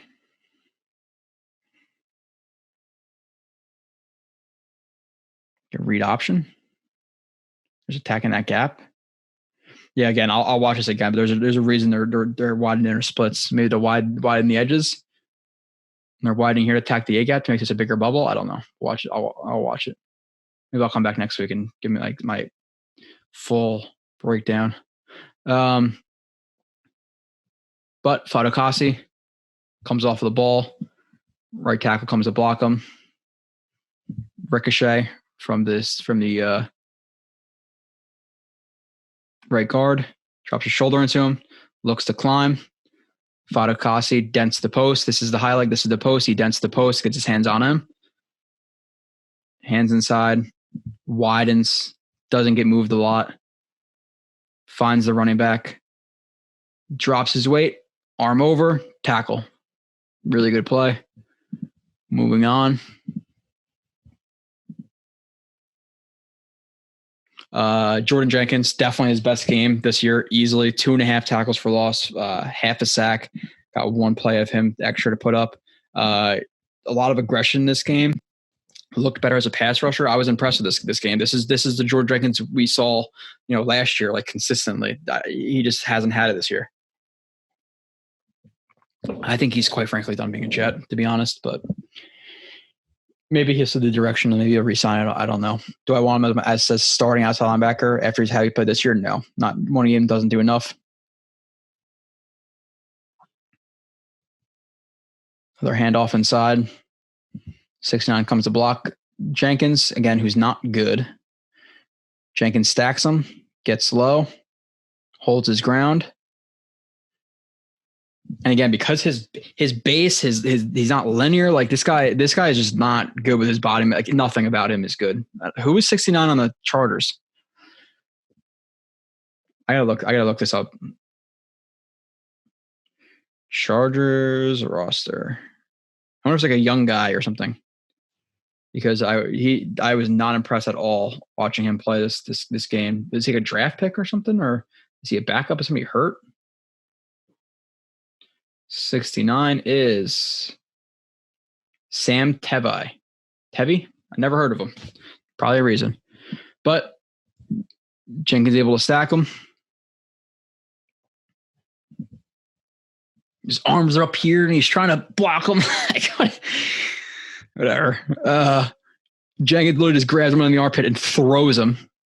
Literally throws a 300-pound guy because his body mechanics are terrible. But good job by Jenkins has power. Tosses him. And running back just says nope. And I guess he slips. He tries to cut back really hard, but that's not going to happen. Absolutely tosses that guy. Good job. Jenkins hit the run stuff. Bryce Huff made a little bit more of an impact. I have one play of him. Play 3.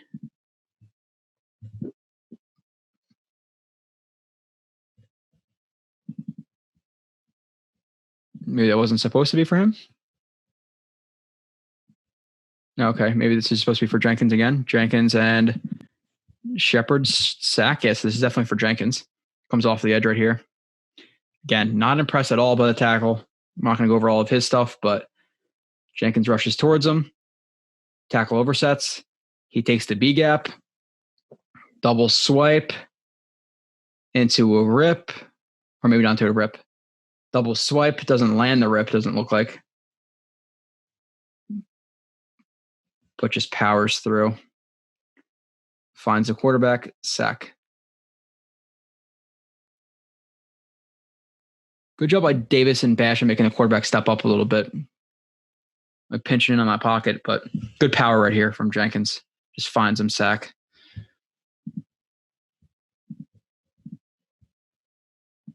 John Franklin Myers didn't make as big of an impact as he has in other games this game, but overall, still the show play of him. He still goes into the positives. And he's going to have some quiet game. Again, not everybody's going to have great games all the time, but overall still positive, 49.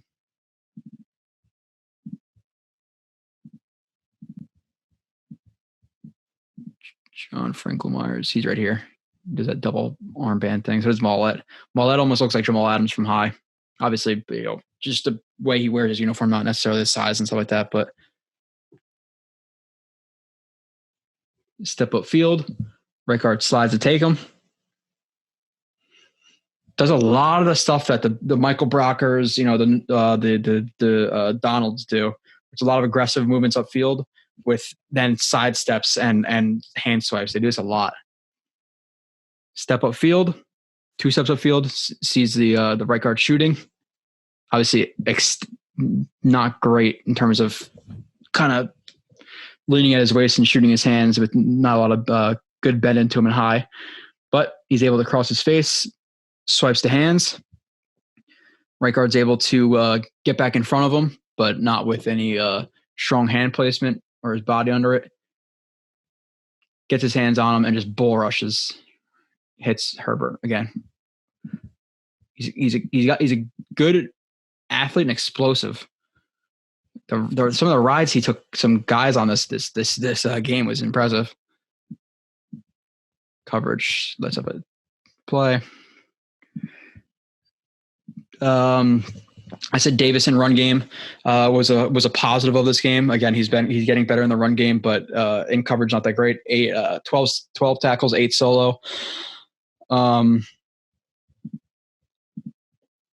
know I have one play of him. Did I do that wrong? Okay, hold on, let me see.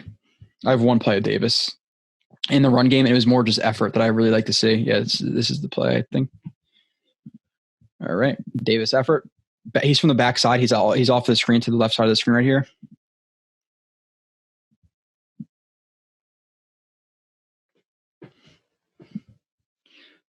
Yeah, Keenan Allen who pins Zuniga inside. 35 gets outside of it. The tackle and the tight end pull to the outside, like arc block to arc block. Davis comes from the sorry. I don't know if I screwed that up for you guys. I screwed up for me though. He comes from the backside right here and just chases it down. Boom. Shot on a, is that Pope? I think Pope is 35, but track, hit. Really like the effort right there from Davis.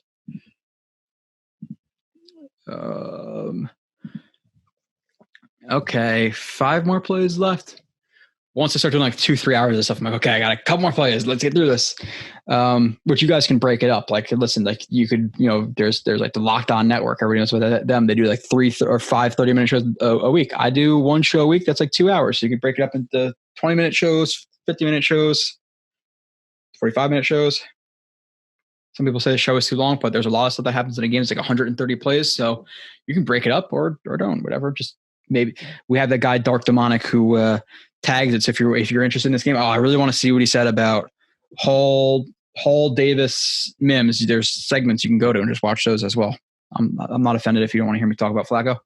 So Jackson and Mollett looked okay. Again, I put in parentheses to myself, relative. 4 guys who are starters, not a good game. For guys who are going to be fighting to get that 5th, 6th spot on the roster next year with Mollett and Jackson, I thought they were decent. Like this play by Jackson gets beat on, but it's not that bad of a play.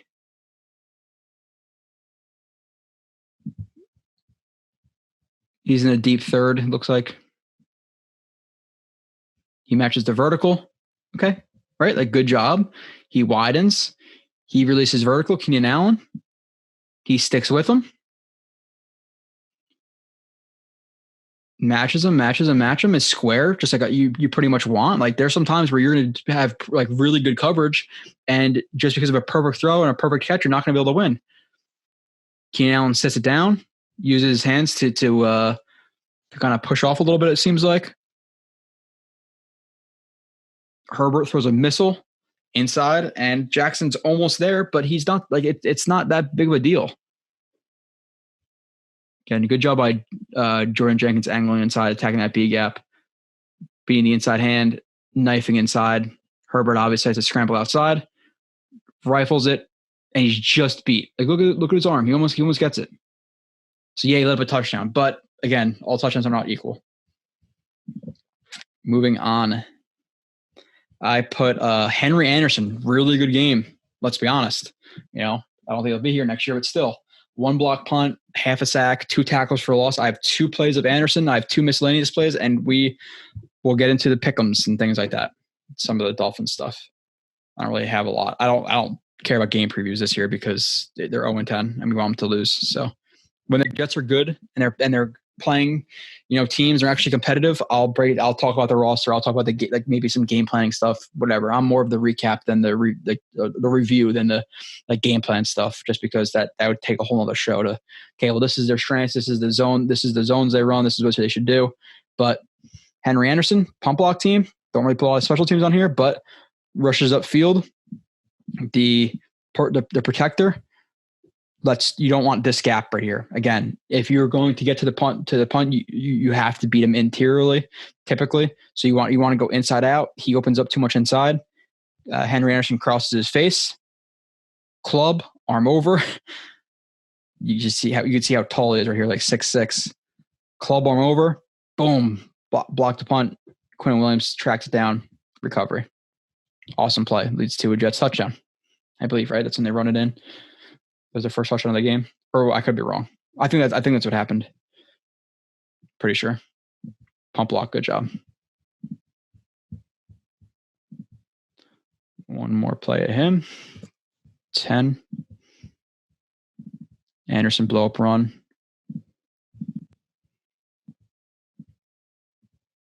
Right here. 1 tech. Just backdoors it.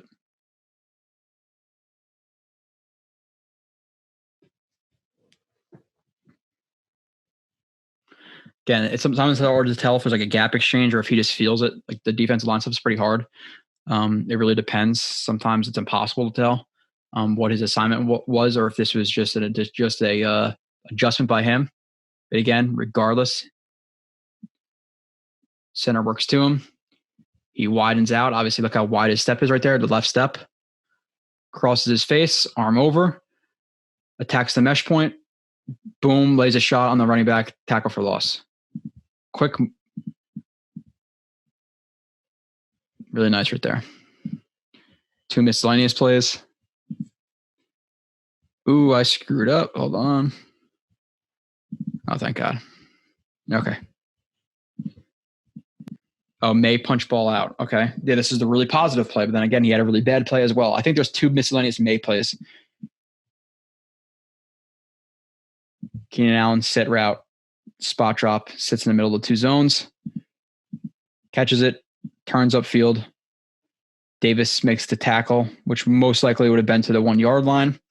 But May, with a really good effort, comes in, targets the ball, and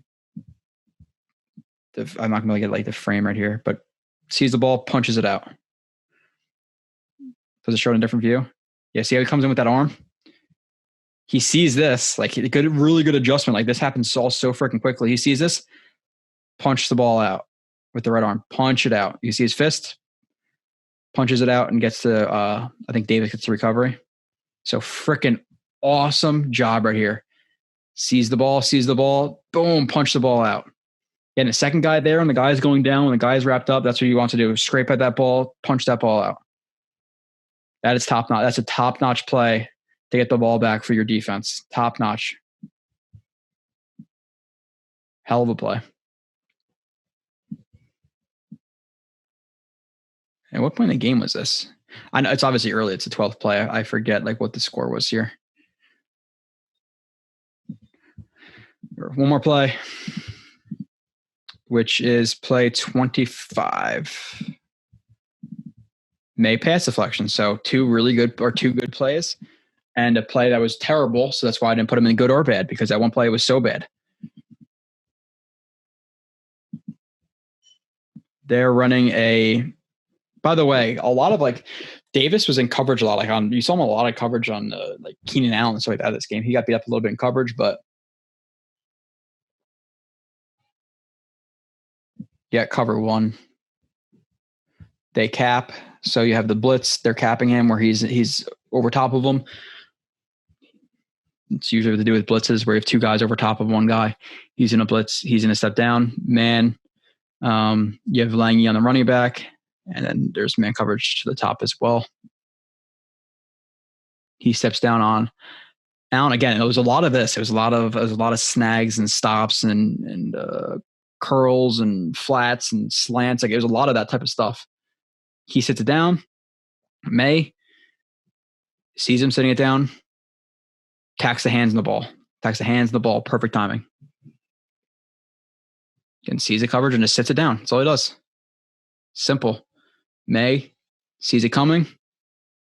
Boom. Look at that hand placement right there. Punches the ball out right between where his hands are going to catch the ball. Punches right through it. That is perfect. Perfect timing. Does not get better than that. Playing that ball. Fantastic job in man coverage by May with him sitting it down. Now it's not a hard route to cover. He literally jogged, sat it down, but you can't get better playing the ball. Moving on, special teams. Ficken, 2 for 4 an extra point. I have no idea why he played over Sergio Castillo. Castillo has been fantastic this year. Ficken was like decent, like anywhere 40 and aside, but once you get past that, he was terrible. Or would miss, and Castillo has hit like 55 yarders, 52 yarders, like hasn't really missed a lot. Ficken came in, sucked. Now he's on the IR. And Castillo will come back and win his job. And again, people go, Castillo's like 31 years old. You can kick until you're like 38. Like, who cares? Man, 4 punts, 164 yards, long of 50, 2 inside the 20. He's been improving, which is a positive. Barrios, I noticed a couple times just on broadcast, he's disappointed. There's times where like it's punted to like the 2-yard line. He takes it out to the 15, or like he doesn't know when to let the ball bounce over his head. He always just takes it out, which is annoying. I just had Fan is out with a knee ankle for a few weeks, most likely at least 2 weeks, I would imagine. P. Ryan is on IR. Ficken's on IR. Bless Austin went on IR, which is weird because he was like questionable, and then like a day after being questionable for the game, he went on IR, which I don't know what happened there. That Jets versus Dolphins, I said roster, who cares? The Dolphins are a better roster, better team, better coached. Is it going to be Tua? Tua, I'm more worried about blowing the game than I am Fitz, to be honest. If for the tank, I want Fitz. But because Tua is young, obviously, and Greg Williams has had some success against young quarterbacks. So we'll see what happens there. But I think Tua is playing, but I'm not going to go over the roster. Who cares? Jets injuries, I talked about him. Does Donald play? I don't know. It's all about like pain tolerance for the shoulder, but it seems like from the reports that Sabo's put out that he is leaning towards him playing. That's what it seems like is going to happen. How to win? I put don't. Pick'ems. Didn't do them last week because I didn't have a show last week because it was a live stream and all that, and I didn't have any film to break down, so we took a week off. But I will go over the records. I updated everybody's records. I went back, did all that stuff. You just got to trust me. Obviously, you could put 2 and 2 together. You can go back and listen to the shows and do the records yourself. But We have Danny in first place at 41-17. We have Kyle in second place at 40-18. So only a 1-game gap there. So Danny, you gotta watch out. Kyle gets one more game right than you. You're tied. We have a 4-way tie for third, which is 5 games behind second. So the guys in third place got to start making a run to get up to Danny and Kyle. We have Matt, Vinny, Marcus, and myself all at 35 and 23. So 6 games behind first, with 6 6 weeks left. We have a shot. But we got to start turning around. So we have that 4-way tie for third. We have in 7th place Rob at 31 and 27, and then we have 8th place Tom at 30 and 28. By the way, and my score prediction, I guess I'll do for the Dolphins Jets. I didn't give that. I'm gonna say, let's see, Dolphins 27, Jets 20. That's my final score. 2 field goals, 2 touchdowns for the Jets, and the Dolphins get 3 touchdowns and 2 field goals. I don't know. 27-20 Dolphins. So for the games this week, Dolphins Jets, I got the Dolphins, or Dolphins at Jets, I got the Dolphins. The 6 and 4 Cardinals, and again, I'm not picking the Thursday games. I wish I could. Oh my God, didn't the Steelers and Ravens just got moved, right? Hold on, quick adjustment. Gotta adapt and overcome. Because if that game's, because I didn't want to do the Thursday games because everybody's not going to listen to this game, and I always end up freaking put up Thursday games, and then everybody can't get to them because I'm an idiot and I do that by accident. But I didn't put the Steelers and Ravens game in here because they were supposed to be on Thanksgiving tomorrow, but now it is not. So I'm going to put them in here. That is the 6 and 4 Ravens at the 10-0 Steelers. That is also in here. So let's adjust. Okay, sorry. So Dolphins at Jets. I'm taking the Dolphins. The Cardinals at the Patriots. I think that's an interesting game because the Cardinals are 6 and 4, young quarterback. Bill Belichick 4 and 6 has a shot if he keeps winning because they've been stringing along a couple wins together now. If they win, let's say 4 out of their next 6 games and they're 8-8, 9-7, they can make the playoffs. So they still have a shot. So can Kyler Murray go into Foxborough and win with the Patriots kind of fighting to try to get back? Tough game. I don't like it, but I'm picking the Cardinals in that one. I think they have too much talent versus the Patriots' talent, even though the Patriots have better coaching. Another game, the 4 and 7 Panthers, who are streaky, hot, cold, versus the Vikings, who are, again, another team 4 and 6, needs to keep winning to get into the playoff spot. I'm going to take the Vikings because Dalvin Cook has been absolutely dominant. Again, another good game, I think. The 7 and 3 Titans at the 7 and 3 Colts.